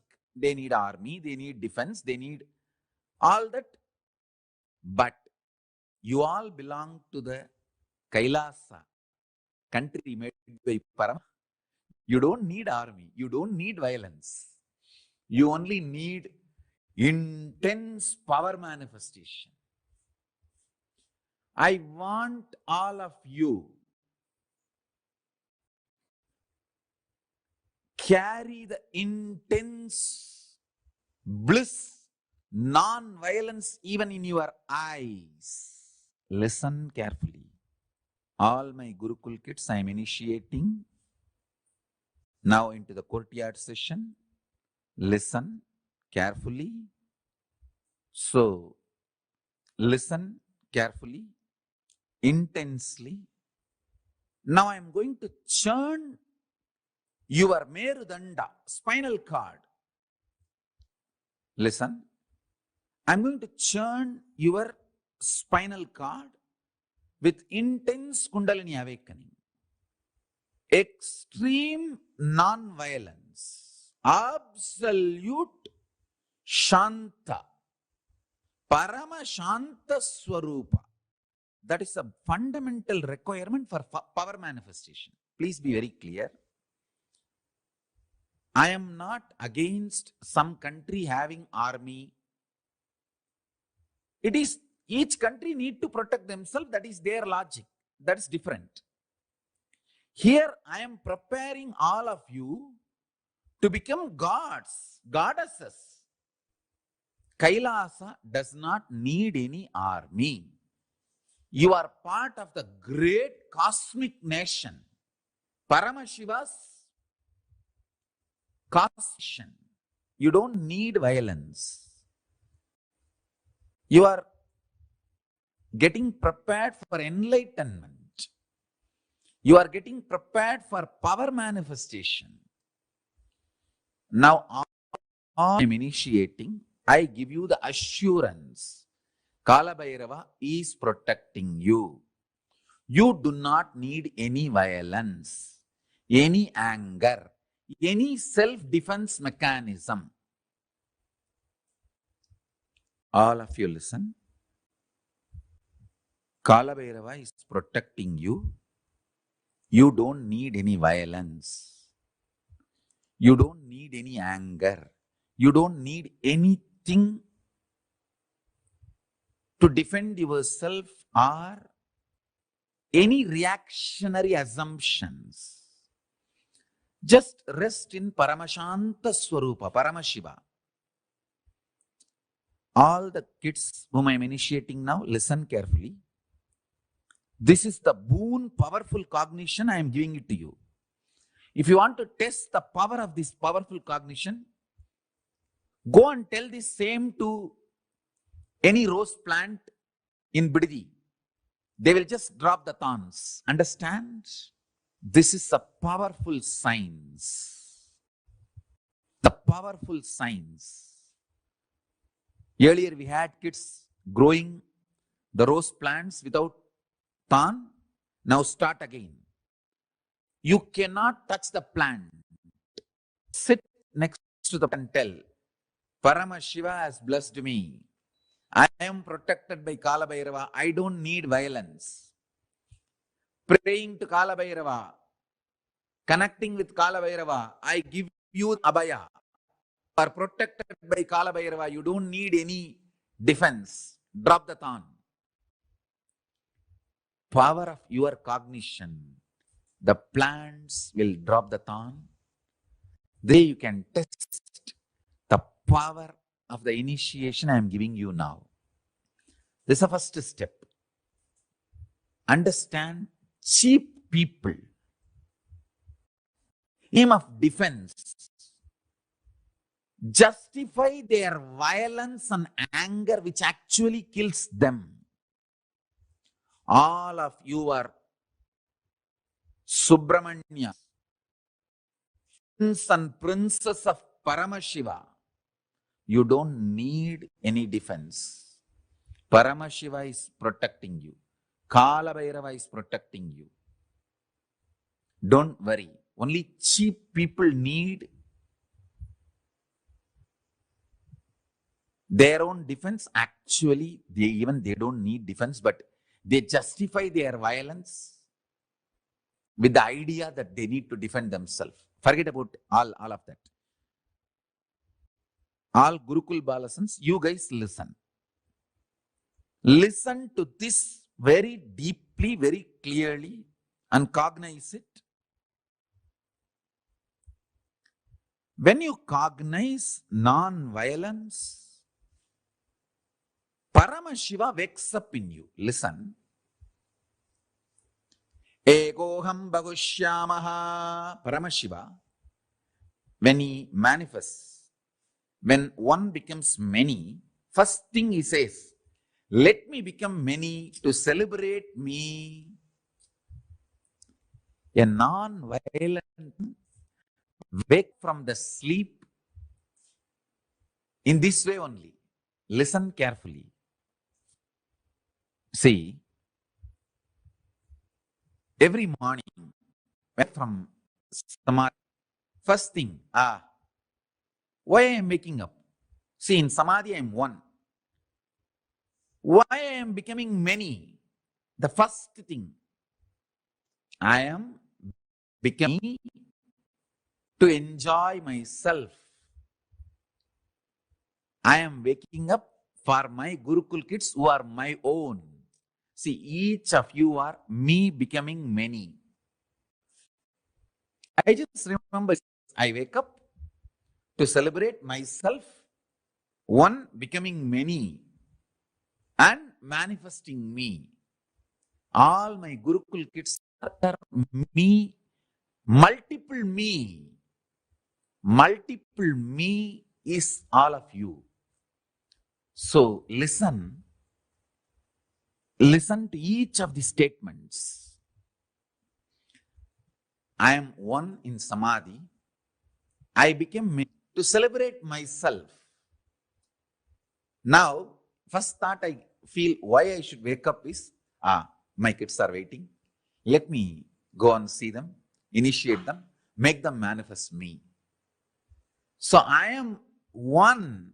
See, in the deep sleep. So for you guys, sleep, for me is Samadhi. The Samadhi, I am one. I became many to celebrate me. For example, a normal person, he wakes up violent, frightened, remembering his boss, remembering his load, remembering his enemy, remembering his fear. Person who wakes up remembering his fear, violent, anger, he becomes many to torture himself. Listen to this, all my kids. See, if you develop anger and violence in your life, morning you will wake up remembering only those things. So, one becoming many to torture yourself. You are becoming many to torture yourself. In my life, I became many to celebrate myself, to enjoy myself. Whoever wakes up becomes many to celebrate themselves, they are Paramashivas. So understand, if you become many to celebrate yourself, you are Paramashiva. If you become many and torture yourself, you are demon. All you need to do, just remove violence. If you become non-violent, the moment you wake up, you will remember only the most pleasant people in your life. So those people are nothing but you becoming them to celebrate you. When you wake up from the bed, if your first thought is, oh, let me get up to go and sit with Swamiji and attend the session, attend the satsang, or attend the courtyard session, then you are becoming many to celebrate yourself. Morning when you wake up itself, if you remember your boss, or your enemies, or the people who torture you, or people who are abusing you, or people with whom you have anger, you have violence, incompletion, morning itself, if you remember them, then you are becoming many to torture yourself. understand, you have to churn and bring yourself to completion, to the level morning first thought should be the most pleasant people and beings of your life. Because in your sleep you are one. One, when you wake up you are becoming many. That one becoming many should be only for the purpose of celebration. Let me become many to celebrate my existence. Actually, every morning, when I wake up, first thing, let me become many. Means all my disciples, people who love me, enjoy me, waiting to see me all over the world. Let me become many, to manifest me in all of them and celebrate me. That's all. I can download the whole Kailasa into you. And I also wanted to announce, all this initiation I am giving, I am making it available to all of you all over the world. If you all cognize what I am talking and start internalizing, cognizing, this power manifestation will work for all of you also, wherever you are. I am working focused on the Gurukul kids because I am making divine beings to serve the whole world. Understand, when a Gurukul Balasant manifests powers, it is not just for him, it is for the whole world. He is going to be the Sakshi Pramana for Kailasa. He or she is going to be direct prince and princesses of Kailasa. So I am directly working with them. But this initiation, I am opening it. The spiritual component, I am opening it to all of you, the whole world. All of you can enjoy. So the initiation, I am opening it to all of you, whole world. Wherever you are, you can practice. You can bring these powerful cognitions into you. And you can start power manifestation wherever you are. One of your brother disciple, he has a long jata. You may be having little anger. Or Swamiji calls his name, not my name. Even with those small anger, you should complete. Mukkayam tavirka. Tirumular says, Mukkayam means Vengayam, Perungayam, and Ulkayam. That's a pundu. Asafoetida, onion, garlic. These three should not be eaten because these three invokes delusion in you, which puts you in anger, violence, and which makes you justify your anger. Now, once you manifest this Rasa Siddham, means this power manifestation, you will be given onion, garlic, asafoetida food for 1 week. Even after eating that food for 1 week, you should not have any incompletion, negativity, violence when you wake up early morning. That is the test. That much you should become pure. Then you radiate the power of ahimsa, non-violence. See, now what I am sharing with you is the clear Rasa Siddham, step by step. What is the powerful cognition? And what is the power you are going to manifest? Then how your system should be tested to hold that power. So now, I am going to churn the Merudanda. By churning the Meru, I will awaken your Kundalini Shakti intensely. Once the Kundalini Shakti is awakened today, now itself, within next few minutes, you can start moving the matter with very absolute oneness, non-violence. Absolute non-violence and oneness. You tell any matter, I am becoming many. To celebrate myself, you are me, I am you. Come on. Just call, that matter will come towards you. That's all. Now, the first step. Cognize your Merudanda, the mattu in your hand, and your spine is one and the same. Hold that mattu in your hand like this, hold inside, upside down.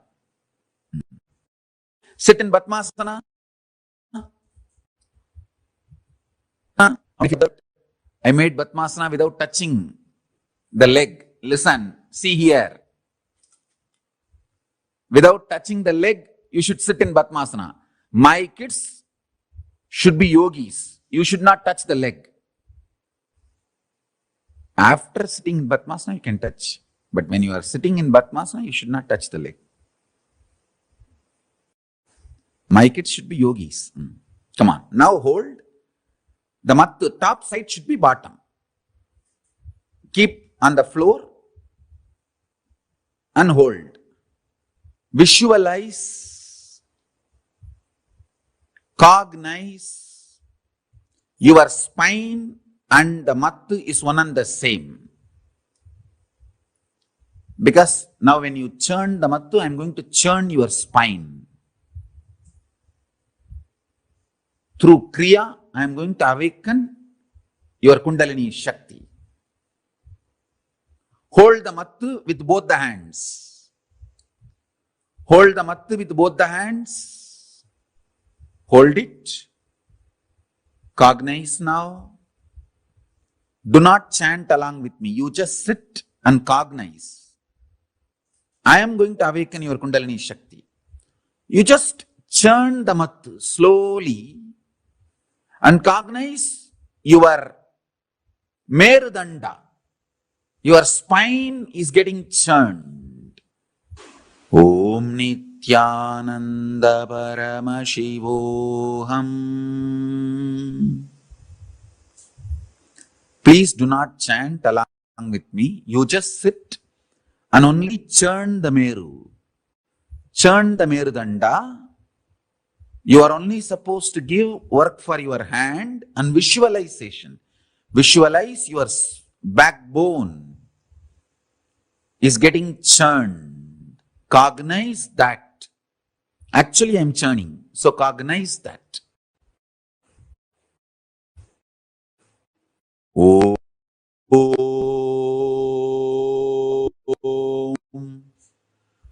Paramashivoham. Om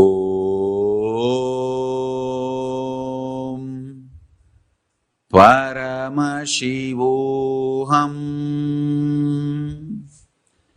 Om Paramashivoham. If your body is lifting up due to Kundalini awakening, tie the jata above the head. The jata weight should sit on your head. Along with the jata weight, I am going to lift your body. So tie the jata above your head and sit in Padmasana. In Padmasana, I am going to lift your body. Sit in Padmasana and tie the jata above your head. So I will raise you in this posture. Om Nithyananda Paramashivoham. Om Nithyananda Paramashivoham. Om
all of us are going to be receiving this exact process today.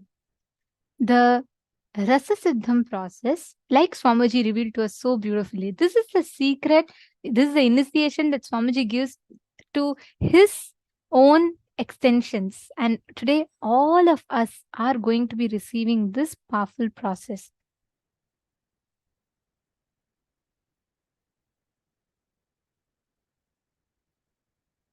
Now, every one of you that are here, please bring your mat, the traditional, the churner, and please keep that ready in front of you.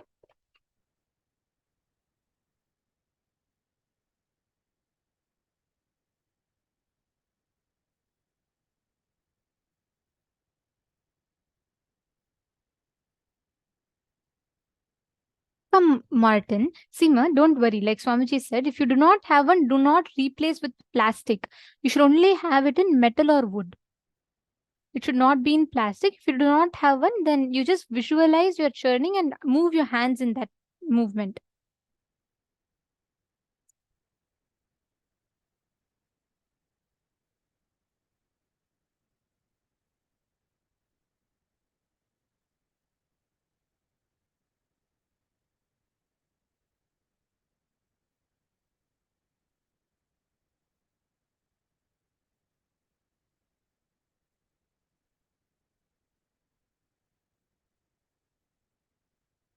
So, yes, Jessica Martin, see, if you do not have the traditional churner, right, you can just put your hand like this and you can hold it and you can churn. During the initiation, you can just perform, visualize as if you're churning and churn. But this has like such a powerful impact, this one process. Just by doing this one process, Swamiji is going to be connecting our individual Kundalini to the cosmic Kundalini. And that absolute non-violence is awakened in us. All of us are going to be experiencing this today. And especially all the participants who've been attending the full day program. All the participants who have been here since the beginning and you've been sitting in all the sessions as much as possible, internalizing and doing the processes, doing the kriyas that we did today. Understand, you all are going to have an amazing experience today because this is going to be helping us to directly awaken the Kundalini. Literally, Swamiji is going to churn your spine, like how Swamiji is explaining in that video. That particular clipping that we watched at last, that video is from Kailash Courtyard sessions that Swamiji conducted, where all of us were virtually sitting with Swamiji, and Swamiji was teaching us how to do this churning process. And Swamiji was sitting in Padmasana and showing all of us, saying that all of you also should sit in Padmasana. And without touching it, put your legs in Padmasana. And it's very, very, very sweet time that we had with Swamiji. And even it was open for everyone to attend. And actually, Swamiji is this process is so beautiful. My Janel Sila has posted it. It was so lovely even to just listen to this. See, what science Swamiji revealed in this session. Swamiji narrated the whole story of churning of the Milky Ocean, the significance of it, and like how the churning of the Milky Ocean happens, right? The exact same way, Swamiji will churn our Kundalini.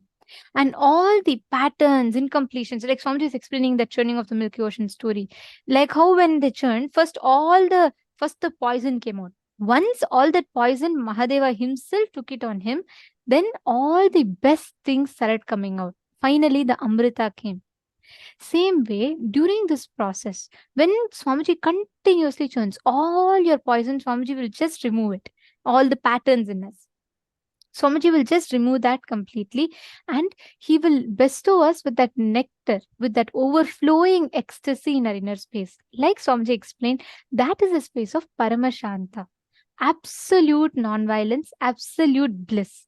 That is a byproduct of this whole process that happens. So can I request every one of you to settle down? Very, very shortly, we're all going to be entering into the darshan. Can I request all the participants to please come and be seated in front of the cameras? I see all cameras with wide smiles. Yes, today is going to be a very, very, very exciting session. I'm waiting to see in what form Swamiji is going to be coming, and all of us here are also waiting for the same. Every day, see, we all are extremely blessed because even today we were sharing with you about one of the Nine Mars stories, right? Nine Mars, who are the great saints and extremely devoted to Paramashiva. They're so devoted that they're worshipped in Paramashiva's temples. Even such great devotees of Paramashiva could only experience one form of Paramashiva. Just any one or two forms of Paramashiva, and not more than that. For us, we are getting to experience the darshan of 64 different forms. And moreover, he is here like sitting. I used to think, okay, when Paramashiva is coming and giving darshan to the Nine Mars, how many minutes would it be? Like, he's coming, he's revealing it is he who did that whole Leela and blessing them, giving them the boons and giving them the enlightenment. For us, he's coming, sitting with all of us for so long, and all of us are getting to enjoy him in various different forms. Each day, take any, actually most Hindus don't even know all the 64 forms. Honestly, none of us even knew these names until the time Swamiji brought it to all of us. Swamiji explained it to all of us. Otherwise, we won't even know the names of these deities or even the how they look. Nothing. None of us know about it. Swamiji has the Navakanda Yoga Samādhi also. We do not know any of these sciences that Swamiji is bringing. Exactly. And now Swamiji is getting that to all of us, where at the comfort of our own homes, we're able to sit and we're able to enjoy these various forms. And Swamiji makes it so unique. Like, if you have had, today we're going to have the darshan of Bhagavan Veerabhadramurti. Now, today we are going to be having the darshan of Bhagavan Vishapaharanamurti. Now, let's say you experience the same darshan in the last program. How many of you see every program, any deity you take, each time you experience Swamiji like the same form in a completely unique way? It's like no two darshans are the same. I mean, and everything is so authentic. The exact same ayudams, and we all need to know whether it is the line drawings that are there in the background. You will see when Swamiji is giving us the darshan, you will notice that there are some deities' pictures.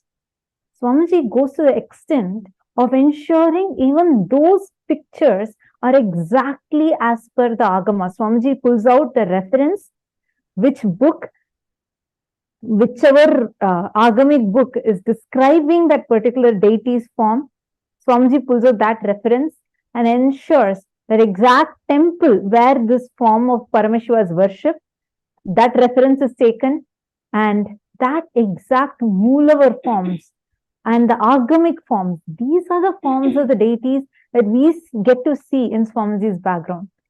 Actually, Swamiji, during the session, Swamiji had showed us the exact form of Paramashiva, the Kurma Samharamurti form, right? Remember in the session, just 2 sessions earlier, Swamiji showed the picture also of how Paramashiva wears a turtle on his neck and there's a tiger claw. That exact form, like Swamiji is revealing to us, each form, what song we all need to listen to. These are all not songs. Like Swamiji said, they're all Prakrit chants. And Prakrit is having all these sacred syllables, everything, certain of these shlokas. Of course, there's Sanskrit, Prakrit, and some Tamil Siddhar Padalgal. All of these we listen to. For each deity, based on the deity, their form, initiations, and also what songs that we listen to, every single thing is tailored to us personally by Swamiji himself. That is why, whether you see the background behind Swamiji, or whether you see the astra that Swamiji holds. Yesterday, Swamiji is holding the bow, right? Each one is exactly as per Agama, the Dhyana Shlokas. That is why every day we chant the Dhyana Shlokas to all of you. Because how exactly the Agama describes that particular form of Paramashiva, precisely in that same form, Swamiji gives darshan to us. And like today, especially when we are going to be experiencing the form of Paramashiva as Simhagna Murti, where he, as Sarabheshwara, he gives liberation to the Narasimha Avatara of Mahavishnu. Every form we are going to be experiencing today. All these various forms are the forms of Paramashiva, where he gives liberation to various deities of Mahavishnu. Whenever Mahavishnu had incarnated, to liberate him from that body, Paramashiva takes an incarnation, an avatar, and gives the liberation. And you'll see the exact, you can listen to the songs, you'll see the exact song as per the deity with the mantra, which will awaken your Kundalini, which will exactly awaken the qualities of those deities in us. Those songs will be played. Everything Swamiji micromanages up to the dot, whether it is the jewels that Swamiji is wearing. You'll see like for example, let's say we have the Nataraja Darshan. You will see Swamiji's neck, the pendant in the neck would have the exact Nataraja form. Like this, every single bit, just for us to have the best, most authentic experience. Swamiji gives this to all of us. I mean, all of us are enjoying all the 64 forms of Paramashiva, and each day we are thinking, God, what form is Swamiji going to be coming in today? And how, like you'll see, like each of those deities in real life, you getting to experience them in real life, physically. That is the very science of Bhava Samadhi Darshan. Understand, when we say the deities, gods, they are real, they exist.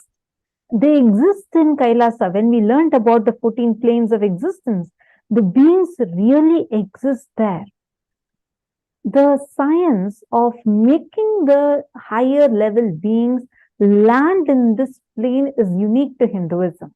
And there's even more rare science, which is only known to a small group of Hindus, which is the science of Bhava Samadhi Darshan, where when an avatar descends, he embodies, he can, like Swamiji explains, that our consciousness is actually like an airport where the divine beings can land in.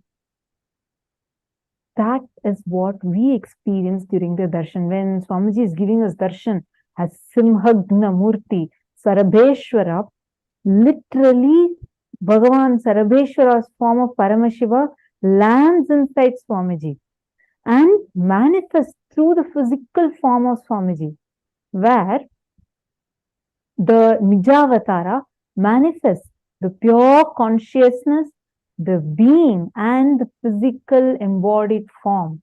All the three of those deities, that is called as Bhava Samadhi Darshan. This science is extremely sacred, secret, rare science, known only to the Hindus.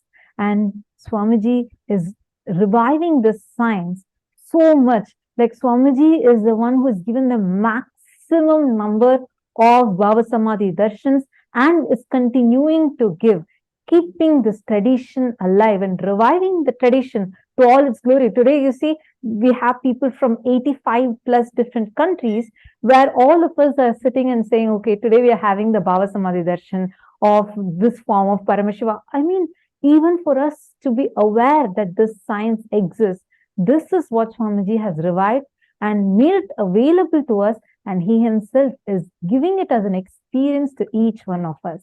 And in these forms of Paramashiva, powerful Rasa Siddha process. us are preparing for the darshan today, let us all get ready to receive this powerful initiation. And also, we have a very beautiful announcement to all the participants here. We all see each day Swamiji blesses a group of Shakti Darshan participants, right? But Swamiji himself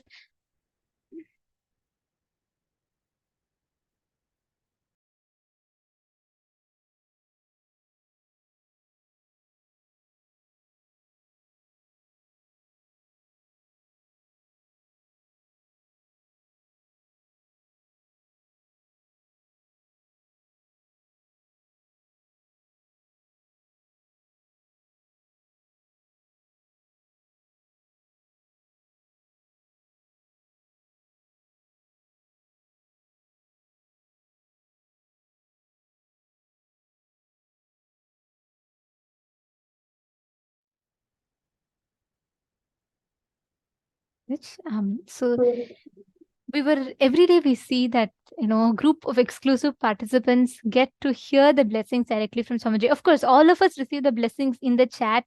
We all get the blessings directly from Swamiji in the chat.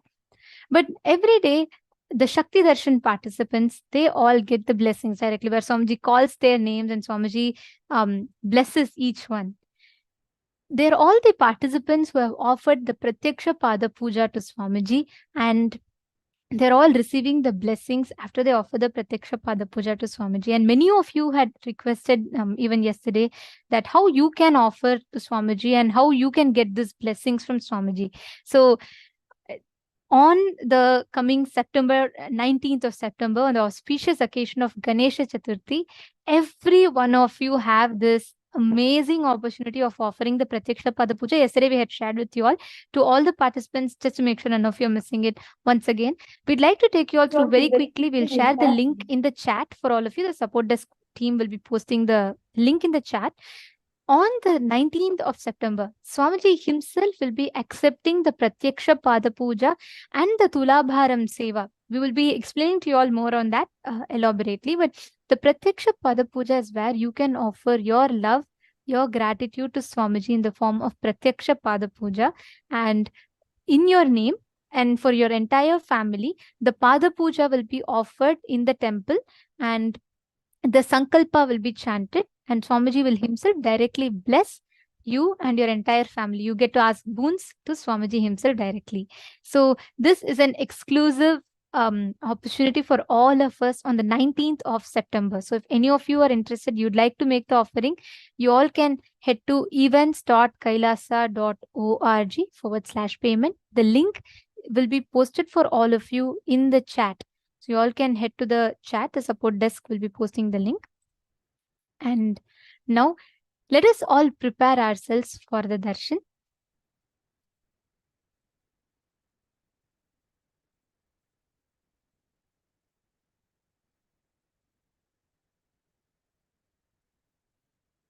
Dhyana Shloka of Vishapa Murti form of Paramashiva. One of the forms which we are going to be having the darshan of today. Today we are going to be having the darshan of Simhagna Murti and Matsya Samhara Murti, Vishapa Murti, Kurma Samhara Murti and Varaha Samhara Murti forms of Paramashiva. Actually, as per the Hindu calendar, today is Ajay Ekadashi. Today is a day which is very auspicious for the worship of Bhagavan Vishnu. And today we are having the forms of Paramashiva, in which Paramashiva manifested and gave the breakthrough to Bhagavan Vishnu himself, liberating even Bhagavan Mahavishnu himself. So today, as per the Tithi, it is Ajay Ekadashi. So it's a very auspicious day to connect and have the darshans of these forms of Paramashiva. So let us now chant the Dhyana Shloka.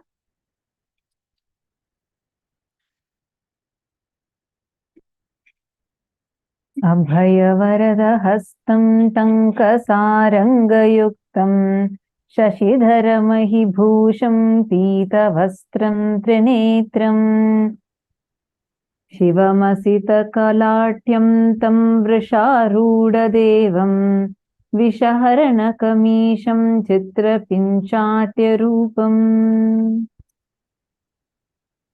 Form of Vishapaharana Murti is as follows. Having the Abhaya and Varada, the Tanka and the bow, he is wearing the crescent moon on his forehead. wearing the yellow clothes and having 3 eyes. He has a dark complexioned body and rides on a bull. Such is the beautiful form of Vishapaharanamurti. And today, all of us are going to be having the darshans of these auspicious forms of Paramashiva. Every one of you that are sitting here, each one of you can ask any boons that you want. Like Swamiji was explaining in the session, revealing in the session to us today.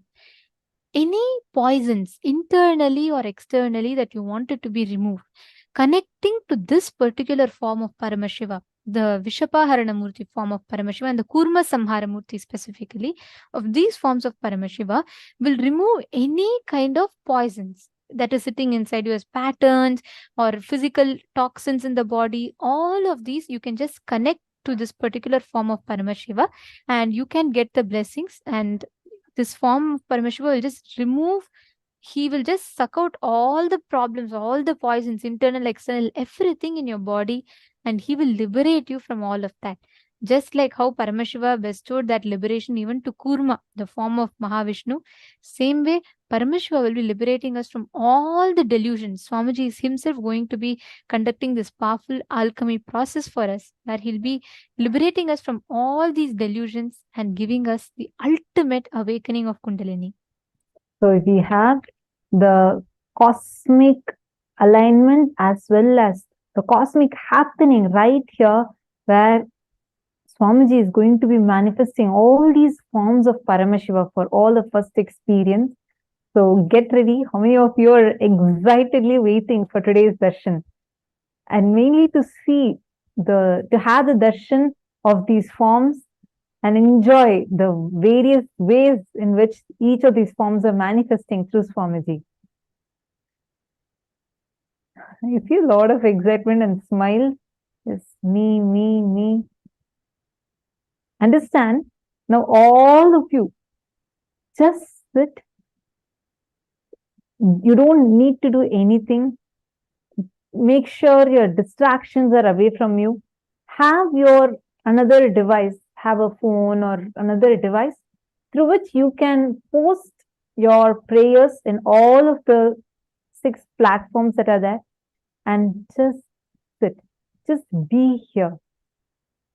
Enter into a deep, restful awareness. Today we all did unclutching. You will see, because of doing the unclutching meditation and preparing your inner space, you will now see how powerfully you would be able to receive the darshan. So let's get ready. Can I request all the participants to please sit in front of the camera? Understand? Especially the participants sitting on the two-way video conferencing.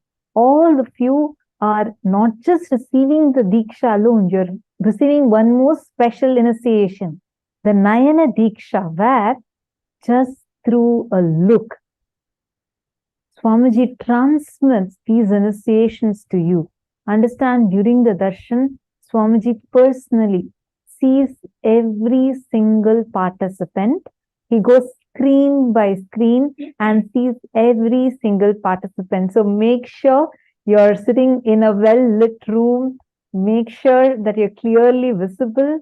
You don't want to miss this chance where the avatar's eyes fall on you and he gives his very Shakti to you.